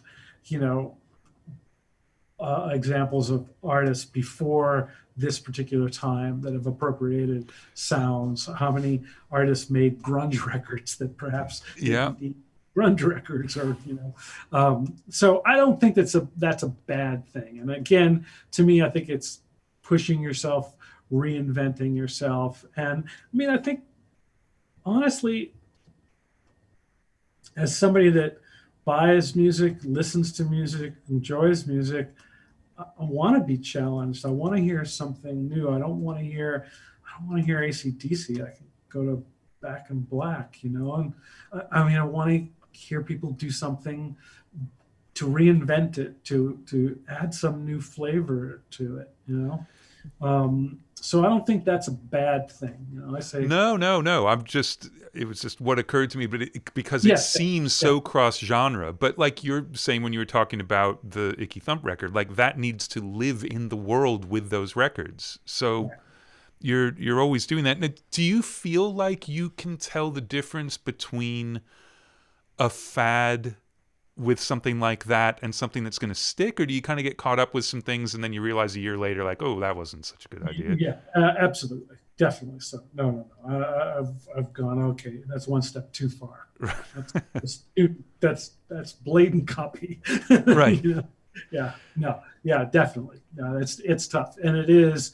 You know what? Usually, the best cure for that is when you're working on something and you got to go on to the next project, and you're then taking a week off from this particular album, and you come back fresh, you're much more objective about it, and you go, oh, that's a little too far. That's kind of cheesy. Right.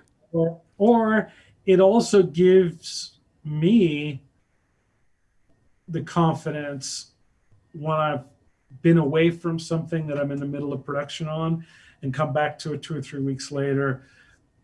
It gives me the confidence to go, oh, what the hell? I'm just going to rip this to pieces and just try something totally different. You're not so precious about it because you spent days or weeks working on it and everything is perfectly in place and manufactured.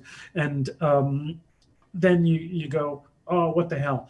I'm just going to, I'm going to throw these tracks out, and I'm going to keep this and this, and I'm going to put 4 bars in here and do a drum break and or whatever. I think you are a little bit more daring with things. Right.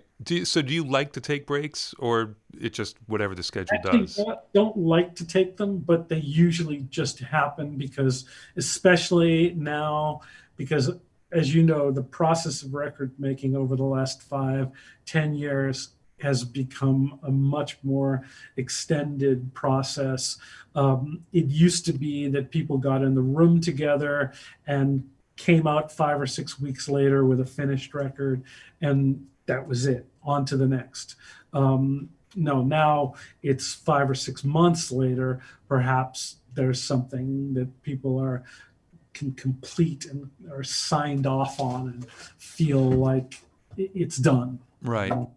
Getting people to complete things has become really tricky. Right. Especially when it's so easy to just tweak one little thing. Yeah. Right. And yeah, which is, and we all go back and listen to those classic 70s records, and they did not have that ability. What went down, and, that's the record. And if something was too loud, or if something got left, if the mute got stuck and didn't end up in the mix of whatever silly thing happened, that became the record. Yeah. And no one has a problem with it. No, I remember I got to work with Robbie Robertson on something, and I love his first solo record, the one that Daniel Lanois did. Absolutely. And the song Broken Arrow has this thing in the bridge where there's a keyboard on the right and it just cuts off, like in the middle of a bar. And it's really weird. And I'm like, oh, I can finally ask about this thing. And he listened like, what? What are you talking about? Really? Yeah, okay, I hear. I have no idea what that is. And it's just like, to me, this was like the biggest deal. Like, was it because they were sharing tracks with this thing? Like, there was going to be some great story about it. Like, no. Maybe they edited 2 mixes. Like, who knows? It didn't matter. He didn't care. I know. But now you would fix that. Yes. Oh, you get 5 phone calls from the guitar player, the A&R guy, the manager's wife. Yeah. Oh, man, no. Absolutely. I mean, I think, Lanois and Eno were masters of that. In fact, a friend of mine used to call it the planned accident method. And I mean, Jack White, I think, is brilliant at that. There were plenty of times where I would make a mistake and Jack would be, no, keep that, don't erase that, don't clean that up the tape. No, that's great. That sounds human. Sounds like the studio. That sounds really cool. Hold on to that. And you're like, okay. But they're right, and I think Lanois and Eno together, that was a lot of what they would do is just basically whatever happened, you accidentally plugged something into something, or they would set up all these effects sends on the desk, and one thing was going into another, and you'd come up with something that you didn't expect to come up with. Right. Yeah, absolutely.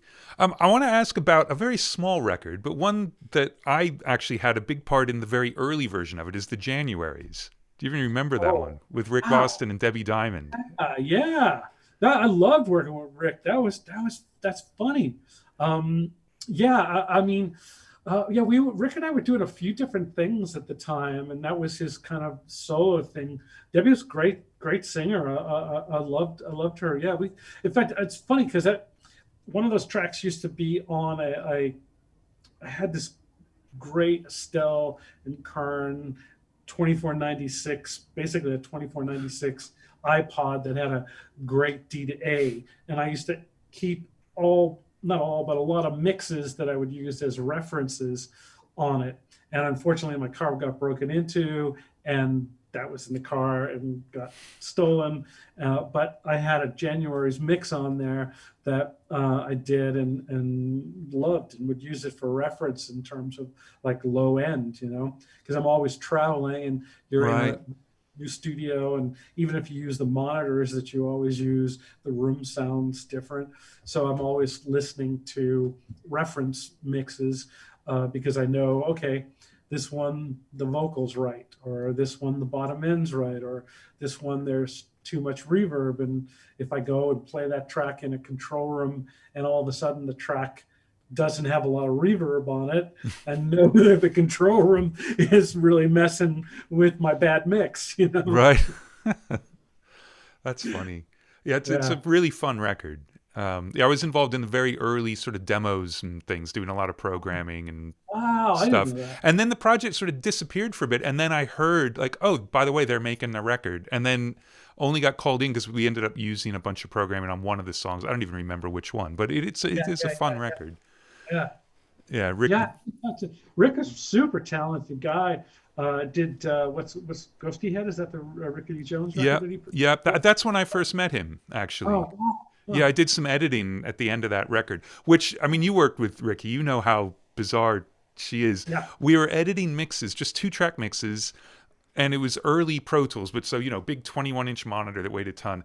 And she was out there, and she'd say, okay, well, let's try taking that bit out. And so I'd select that bit, and she'd say, well, but that looks like mountains. Do people live on those mountains? Are you going to kill those people if you take that out? And she was sort of joking, but sort of serious. What happens to all the great heart and soul that got put into making those little mountains right there? Yeah, it's just like they look like people live there. We can't edit those out. So anyway, we've finally gotten ourselves into this millennium, which Ricky Lee Jones in this millennium, Rufus Wainwright in this millennium. I mean, there are a ton. I want to be conscious of your time because I know you said, I don't know how you're. I'm good for like about another 30. Another 30. All right. Well, God, there's so much stuff. Um. Oh. Well, you know what? I'm good till somebody knocks on the door. All right. Well, I'm going to hold you to that. No. Well, we can go a bit general, and you can bring up records in particular, if you want to, because one of the things is that, first of all, like you're based at Sunset, but you travel all over the place to make records, and you will choose places to make records based on the record you're making, like the My Morning Jacket record being in a city, things like that. And also, you mix lots of records that you don't produce. You don't mix lots of records that you do produce. You still, I mean, I haven't come across any too recently, but you still will engineer for people. Yeah. You're fine to just go do that, and you're music supervising, and you're doing other stuff. And like, do you consciously want to keep yourself changing roles, or is it just what comes up? I think there's a little bit of that. I mean, I definitely never want to fall in a trap of making the same record and the same style of records. So I feel like if I were to, I don't know, do one heavy rock record and then another heavy rock record and another heavy rock record, not only would I be then pigeonholed as the guy that makes heavy rock records, but I would then worry that I would make the same sounding record, that I would fall back on the same tricks and the same things that I know that worked on the first one, they should work on the second and third one. And I'm always conscious about trying to challenge myself and trying to try a new piece of gear, try a new microphone, not do this because I did it on the last record, and all that kind of stuff. So part of it's that.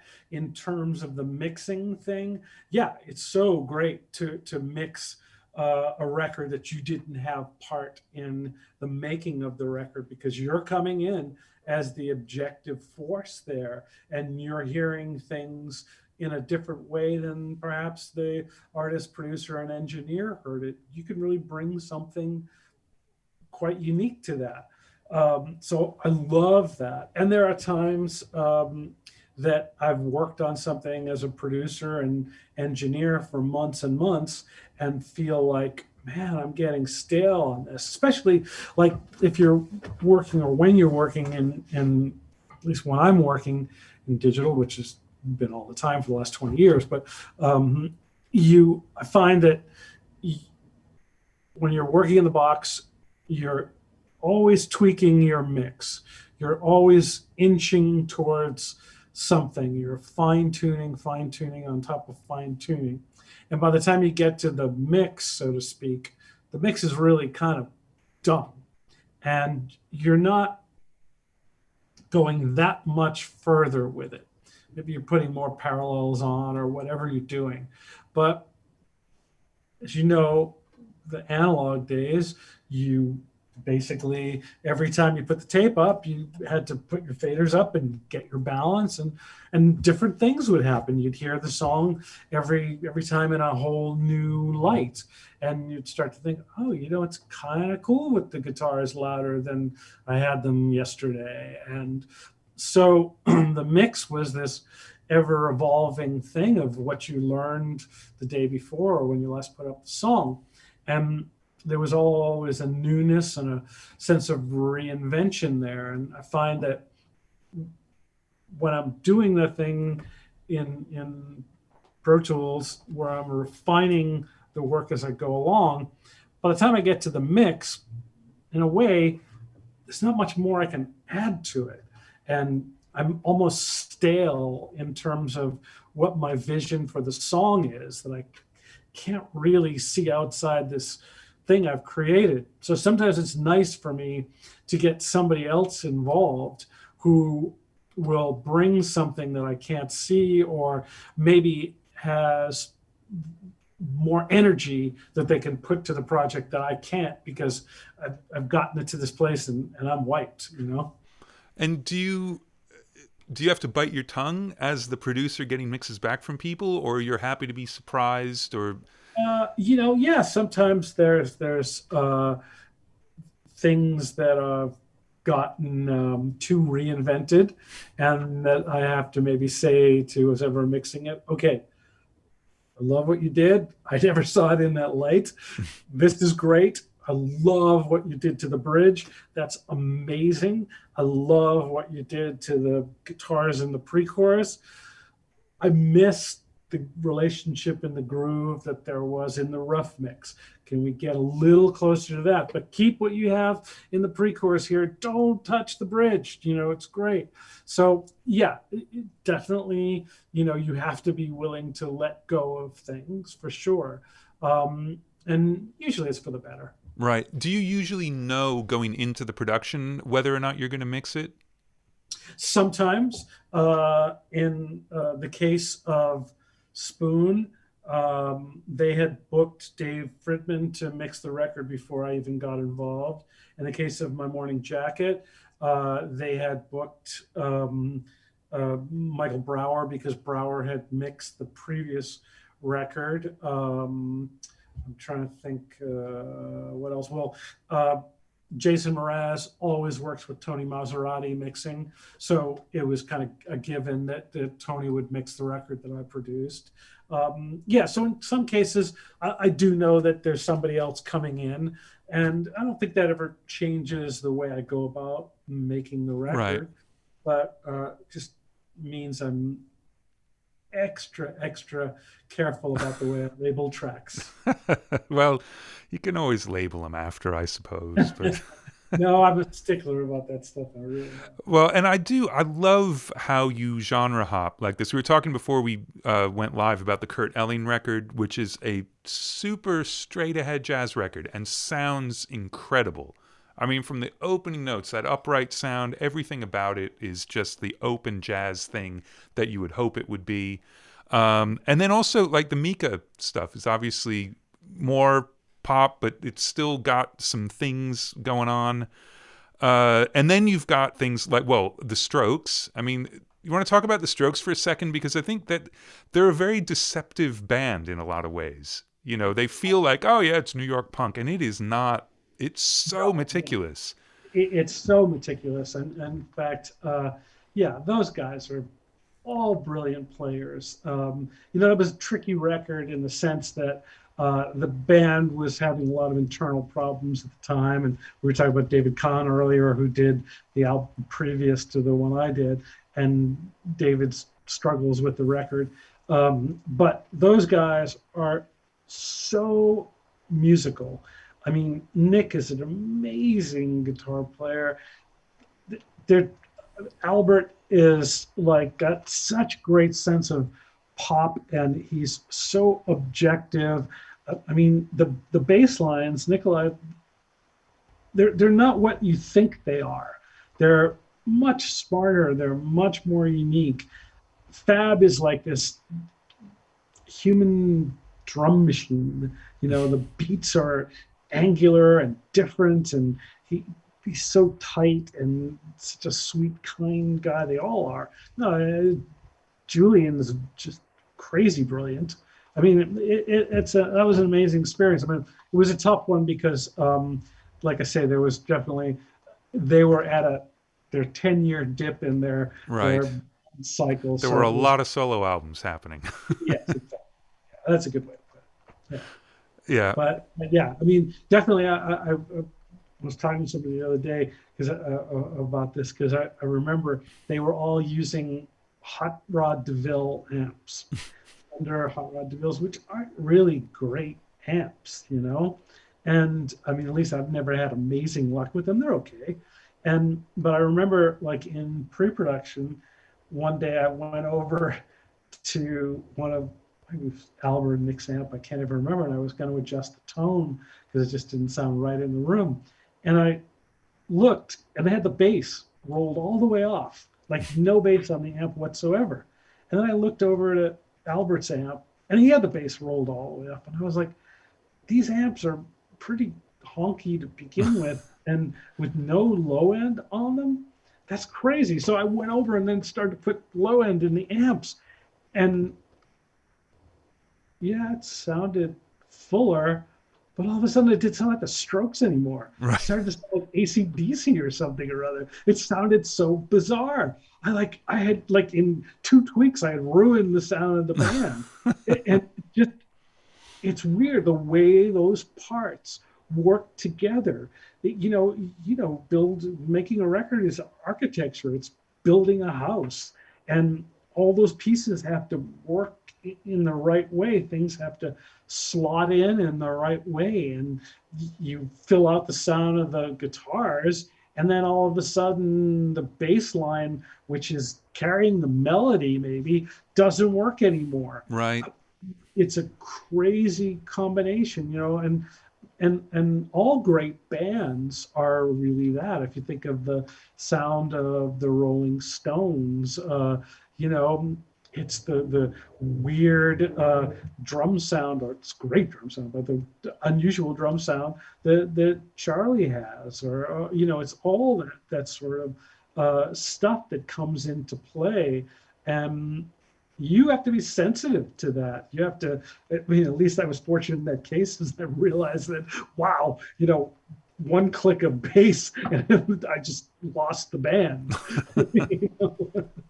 And did they realize, like, immediately, like, what the hell's going on, or didn't even have a chance? No. You just rolled it right back off, and that was that. Yeah, whatever. So, funny, but it's interesting. Yeah.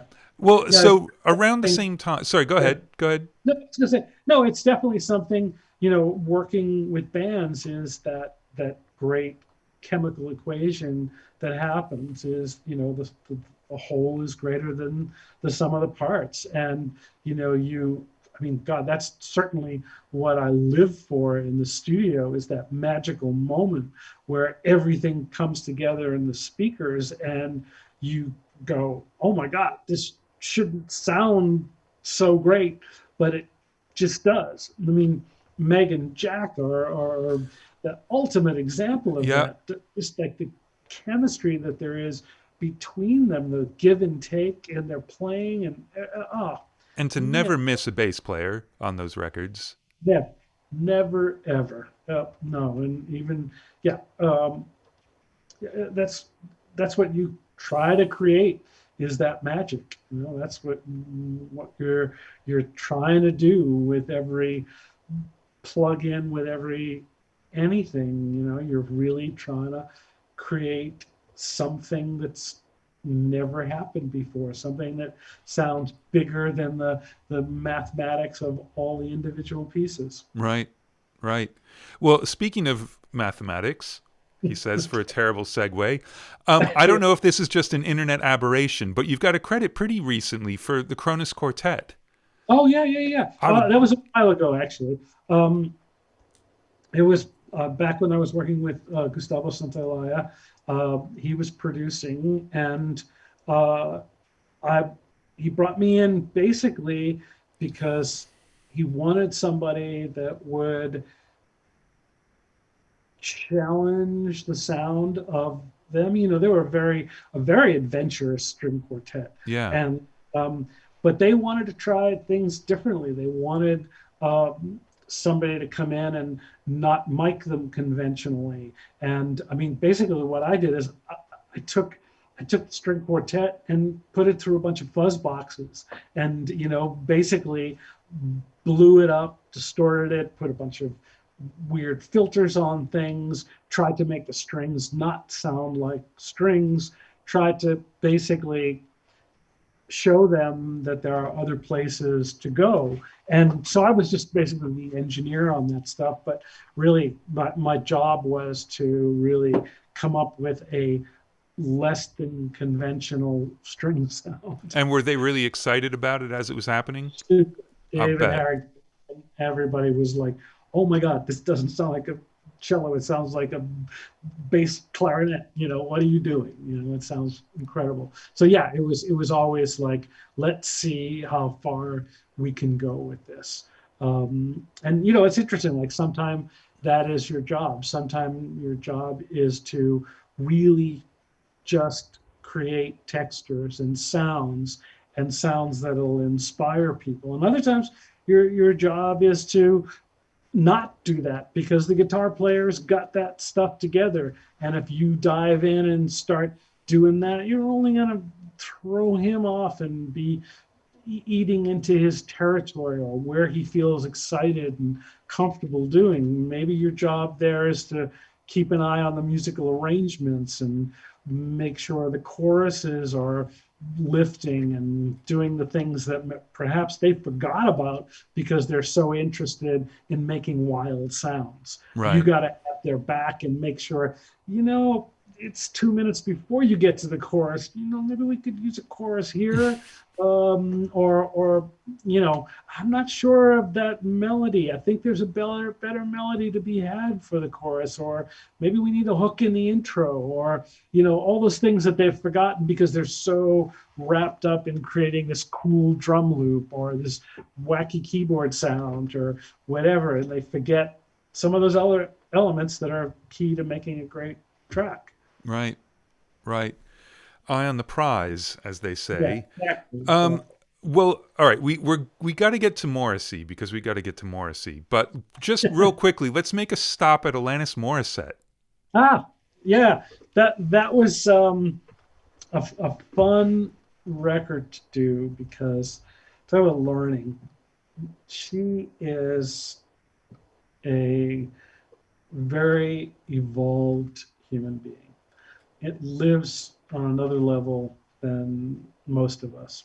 She is the kindest person you can imagine, the most centered, the most in tune with her message. The thing that she did that was, first of all, she gave me a lot of space. She had started the record with Guy Sigsworth, who she'd worked with in the past, and they built the songs up. And then she realized that they were too programmed. They weren't human enough. They didn't breathe. That they were basically just cold, as she put it. That she wanted them sort of to be warmer, to be more human, to be more dynamic. So it was a question of using some of these tracks and building upon them. In other cases, scrapping them, starting fresh. But the great thing was she could never come in the studio and hear things. Like she would kind of give me a song to work on and give me a sense of where she thought emotionally it needed to go. And then she'd come back 3 days, 5 days later, and I'd work with her band or whoever had hired or my own doing things. And she'd come into the room and she'd say, "I love what you did to the bridge. That is brilliant. Can you do more of what you did to the bridge in the chorus? She would never say, I hate the chorus. Right. She would just always frame everything in the positive. Which is Every exactly how you framed your mix notes to the, the fake mixer mixing one of your projects. It's always, I love this. I love this. A little more of but that in the place right, that I hate. right, exactly. But I'm not going to say I hate it because it'll deflate you. Yeah, but she was amazing like that, and she wasn't shy about saying that she didn't like it, but she'd say it in a way that you'd go, okay, let me think about why you like the bridge so much and what's there. Okay, I could put some of those textures that you like in the chorus, or is it that you like the angular energy that the bridge has? So let me try to put something really rugged that delivers that to the chorus too. So it was great. What a great challenge. What a great way to work with somebody. And if you want to do the segue here, Moz works like that. Morrissey will basically, the way we start the record, it's quite a unique process in the sense that, we'll get in the studio and he will have had demos. Most of the time, the songs are being written by the guys in the band and they'll deliver. Sometimes it's just a piano demo, and other times it might be a fully formed demo. So we'll go in the studio and start to figure out the key and the tempo.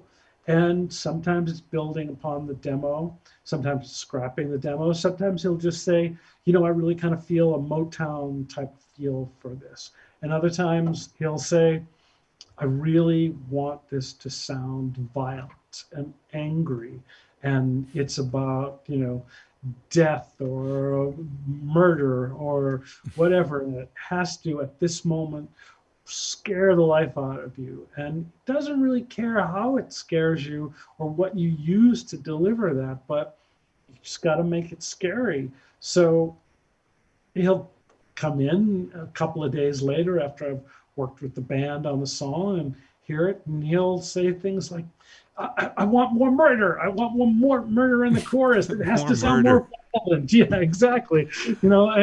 But I love the verse. The verse is great. The verse is great. That mood is great. But the chorus, it just has to scare you to death, or whatever the intention is supposed to be. So it's great. It leaves you so much room to get to that place. And he's just such a pleasure. And the mind-blowing thing for me is that when I get to hear demos of the songs, there's no vocal, there's no melody, it's just a track. And then you get in the studio and you hear the melody and the lyrics that he's written for this, and how he has elevated this simple demo just by coming up with a melody that is so unique and not what you would think for that set of chord changes. Incredible. And then, not always, but sometimes, and he did a lot of this in the Smiths, but sometimes he'll do this crazy thing where he'll sing the chorus melody over the bridge chord changes, or he'll sing the bridge melody over the last chorus chord changes. And your tendency is to get on the talkback and go, hey, M, do you realize that you're singing the chorus melody over the bridge? And it's planned, it's intentional. And it has this really interesting effect where the song just doesn't become this A, B, Right. C, B out kind of thing. It has this much more serpentine or growing apex to it.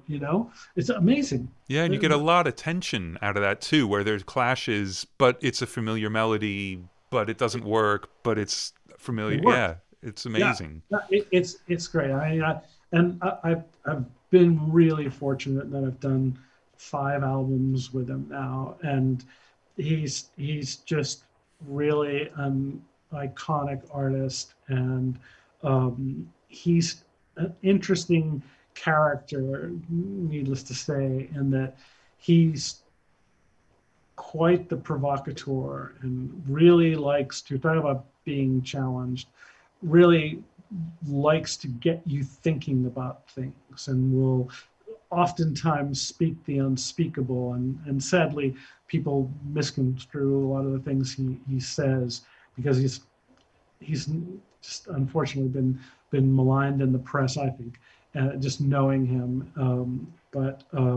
He really, he stirs up the stuff. He's quite that provocateur that really wants you to look at things differently, start thinking about things that you wouldn't invest in thinking about. And it's he's just a true artist.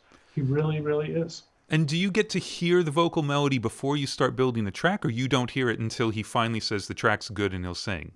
No. The crazy thing is that his guide vocals are so good that most of the time that second take guide vocal ends up being the final vocal, because basically what happens is you build the track around that guide vocal, and it becomes a part of the fabric. And usually all the emotion, all the character, that vocal informs you where the track needs to go. He puts the dynamics in it. He puts the edge and the dirt into the spots that need it, or he'll be sensitive with the spots that should be chill. And so it's telling you everything. I mean, you could really strip away everything and just leave the vocal there, and you know what the song's supposed to, how you're supposed to feel. He really, really brings it like that. But there are plenty of times where he'll come in and say, I think I can do a better vocal than that. Let's try that. Or I'll say to him, I think now that we've got the vocal, I think maybe you might want the chorus is bigger. Would you mind trying again? And he's really, really great like that. And on the new record, there seemed to be, I didn't have a chance to listen to the whole thing, but there's a lot more synth stuff going on, and it feels like the tracks are put together in a slightly different way, like less sort of live band and more constructed. Is that the case on this one? Absolutely the case, yeah. And this was, the amazing thing, talking about what we were talking about earlier, is he wants to challenge himself. He wants to do something different every time, whether it's a covers record or whether it's something that's more synthetic and more layered and built up piece by piece. It's his vision early on to say, I want to try something different. Just like Jack White said to me, I want to do something different with this White Stripes record. I don't want it to sound like the last album. And Moz is really great like that. He really tries to okay, what can this do that my other records haven't done? And, how can I frame these songs in a way that I haven't done? And, the sad thing is that with a lot of artists, fans sometimes want the thing that they fell in love with as a teenager or early on in the artist's career. And, what you write as a 25-year-old is not what you write as a 50-year-old. The things that are important in your life are very different. The things that influence you and matter to you are very, very different as you grow older. And so you write about different things, or you say them in a different way, or maybe with more insight, or maybe with more frustration. I don't know. But he doesn't want to make the record that he made at 25. Been there, done that, I want to experience something new, and hopefully my fans will come with me. And that's great. I think that's, as human beings, as a species that needs to evolve, I think that's what we really, really all need to do is grow and push ourselves. And it's the artist version of what you were saying earlier as a producer and a listener. Is like, you don't want to make another AC/DC record. Those have been made. And Morrissey has made Smith's records. He doesn't need to make more Smith's records, as much as Smith's fans would beg to differ. Of course. But yeah, he's moved on. Yep. So there are a million other things I wanted to ask about, but let me just ask you a couple of things actually about your playlist. So Mark will put the playlist links in the chat so everybody can listen. I actually wanted to ask about a couple, well, just one in particular, really. You've got a Talking Heads song on your inspiration list, but it's a really interesting choice. It's Girlfriend is Better, which I'm just curious why you chose that one. Why is that the one that really sticks out to you? I mean, I guess probably for me, the ultimate Talking Heads album is Remain in Light. However, there's something about speaking in tongues. Pardon me, I will actually have somebody coming by here soon. But Okay. there's something about speaking in tongues that I love the way it's crafted. And as a record maker, I think it's a brilliant use of the technology and also an amazing combination of styles. You know, you have this New York punk band that now goes to the Caribbean and is influenced by all this music there, and then brings in Bernie Worrell from the Funkadelic to play keyboards. And this shouldn't really work on paper, but it really does. And that's what I'm always trying to get artists to do, is like, you know, take something that you're feeling, take something that's out there in the world and that's affecting you, and channel it and bring it out in your music, because you will come up with something that's really, really unique. And so for that particular cut, that particular album, it just has some crazy combinations of sounds and people, and they're sonically, I think that record is amazing. And talk about cinematic, and to me it also represents that 80s thing where what people did in the way that they made records in the 80s are things were very sculpted, things were very sound designed almost, and really pulled apart, and there's a hole here and this instrument goes in it, there's a hole there, as opposed to the 90s where everything was a little bit more natural and kind of mushed together and wasn't as stylized, if you will. So I think that to me, on a production level, really represents the ultimate of that. And, you know, it's Brian Eno and Alex Sadkin, who made all the Grace Jones records, and Duran Duran, who just killed on all those records. The sounds were amazing. Yeah. Yeah, that's great. I love that record too. I felt like it, you know, they definitely were having more and more musicians come in all the way through Remain in Light and things like that. But that one was almost like expanding the band as opposed to getting people to come in and play on the record. Because Stephen Scales had toured with them already, and Bernie was a big part of the Tom Tom Club. And so I love how cohesive that record sounds like, even though it's a gigantic roster. Yeah, it's very cool. All right, I'm going to shut up now. Let's bring Mark in while you still have a minute and get a couple questions from other people, because I could easily turn this into a 5-hour extravaganza. Wow, no. But we're not going to.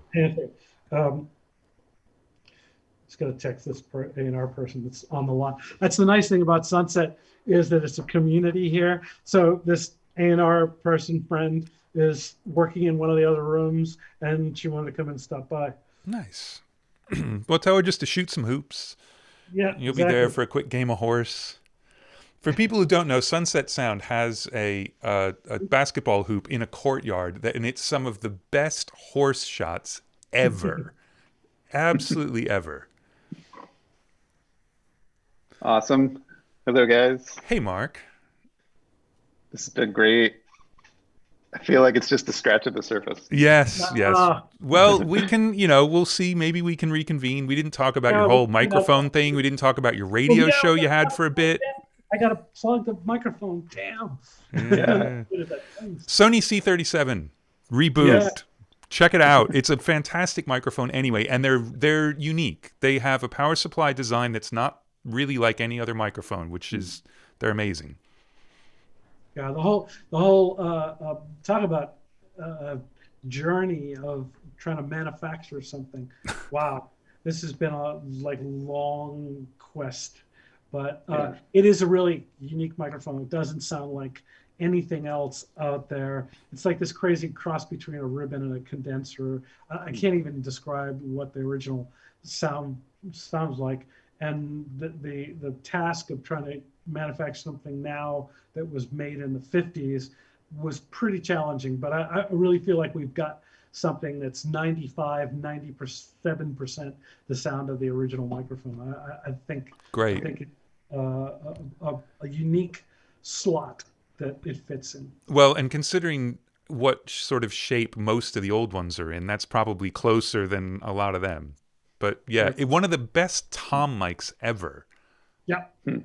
There's something about the way they overload and compress sounds, especially drums or like vibes or trumpets or anything that has a real high transient. It's like the best sounding LA2A. Yeah. It's like if a microphone had an LA2A built into it. Nice. All right, so we've geeked. Awesome. People complain that we don't There geek it is. enough on this That was show. the moment. So, Okay. Awesome. all right, what do you got, Mark? All right, cool. So our first top voted question comes from Juan Curtis. And Juan asks, in today's world of vast online learning, if you were to start over, what topics would you start learning first? Maybe knowing what you know now. Oh, definitely people skills. I would go back to college, take more psychology classes. I would become a little better dealing with people, anticipating problems, learning how to work with teams of people, meaning in most cases you're working with an artist, a manager, a A&R person, maybe even the record label president, plus if it's a band, it's 5 different people or whatever it might be. That's a lot of juggling you have to do. And sometimes you can put all your energy into just dealing with that part of making music. Forget about the music or the technology. So I think the better one can develop a skill set of working with others, that's a great thing. Yeah, awesome. Okay, our second most upvoted question is also from Juan. And you might have to adapt this a little bit, but his question is, how could I be a great assistant if I'm not near any music studios? Okay.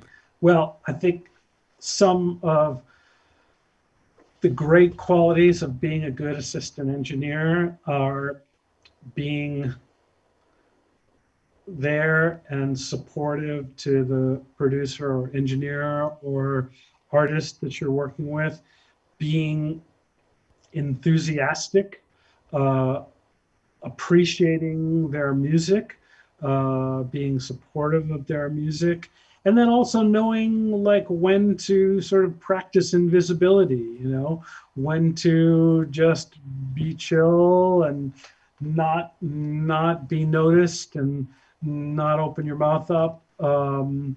So I think those are the skills that really make a great assistant. But at the same time, you got to be like looking at everything that's going on and taking note of it and being aware of it.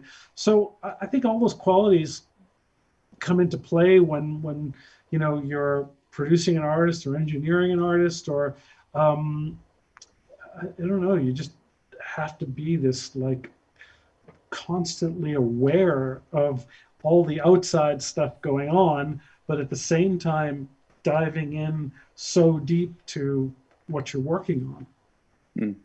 Yeah, I think it's always trying to predict every single thing that might come next, because then you're not going to be surprised and be shocked and not be ready to deal with it. And as an assistant, it was like you're ready to patch something in, or you realize it needs coffee or whatever. But when you're on your own and you're not in a traditional situation, it's everything. It's always having a plan for anything that could possibly come up. Yeah. and sometimes having two plants. Yeah. Yeah. Yeah. Yeah.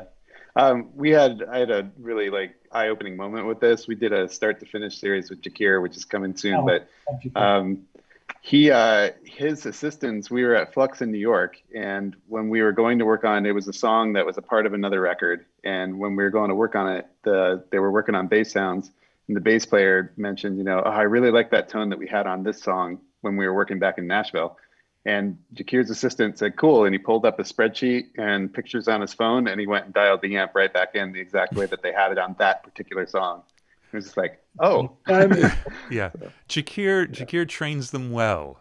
Yes. Jakir was a great assistant. Jakir worked with me in San Francisco on a couple of American Music Club records and a few other things, and was just always a great assistant, and definitely like had great taste in music too.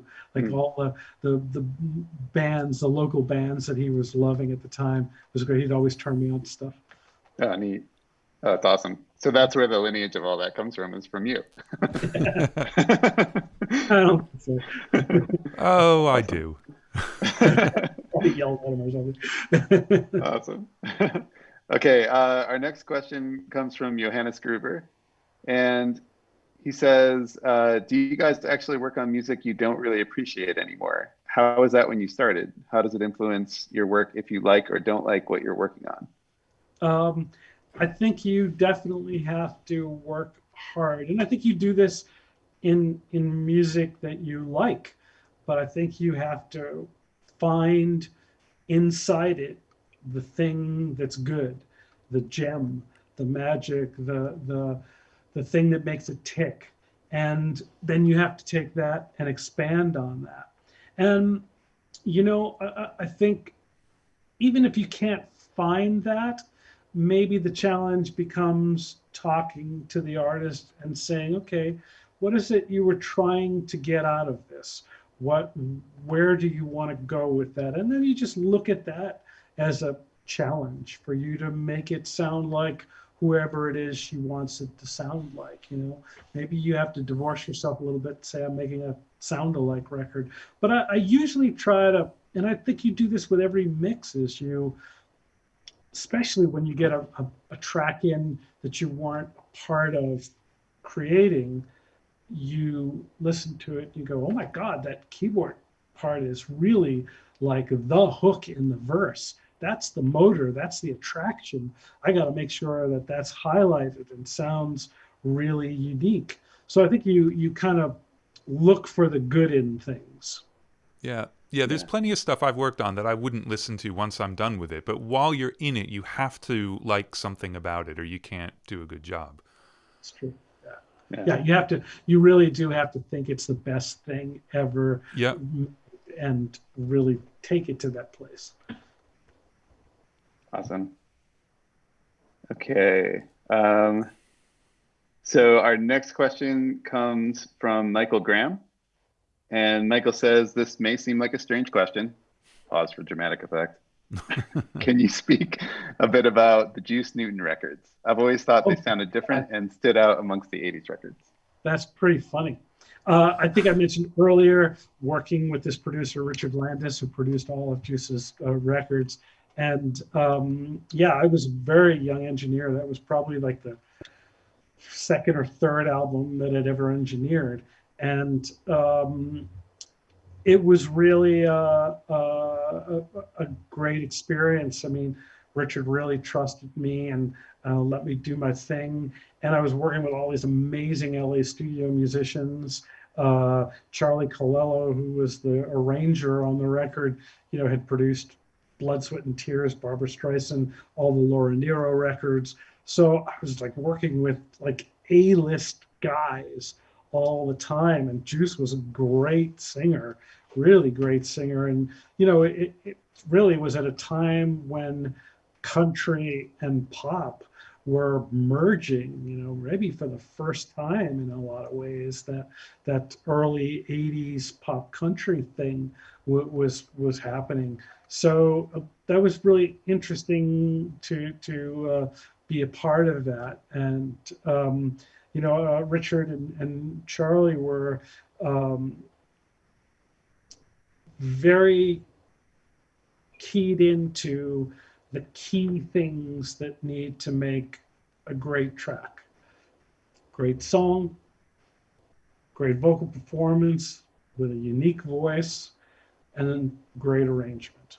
And then everything else falls into place. But Charlie, I remember Charlie's quote was, great songs produce themselves. They tell you exactly what to do.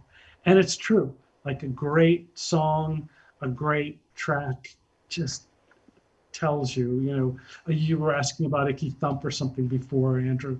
And the minute you hear that, you know what you have to do. You know where it needs to go. It speaks to you, Yeah. That was a really unique sounding record. So to know that is interesting. It was like, I mean, the actual process of getting there wasn't quick, but you instantly know what the end product should be. Right. Awesome. Okay. Lots of questions in the chat room about what are those ATCs? Are they 50s or 25s? They're 45s.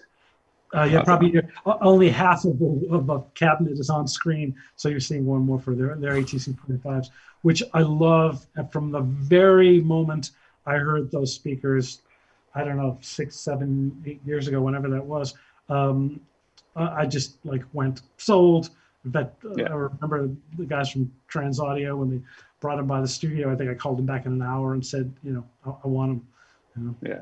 They're awesome. The interesting thing is, the thing I found about it, and I'd used tannoys for years, which I still love tannoys, that I take more chances. I make more exciting records. My balances are more dramatic.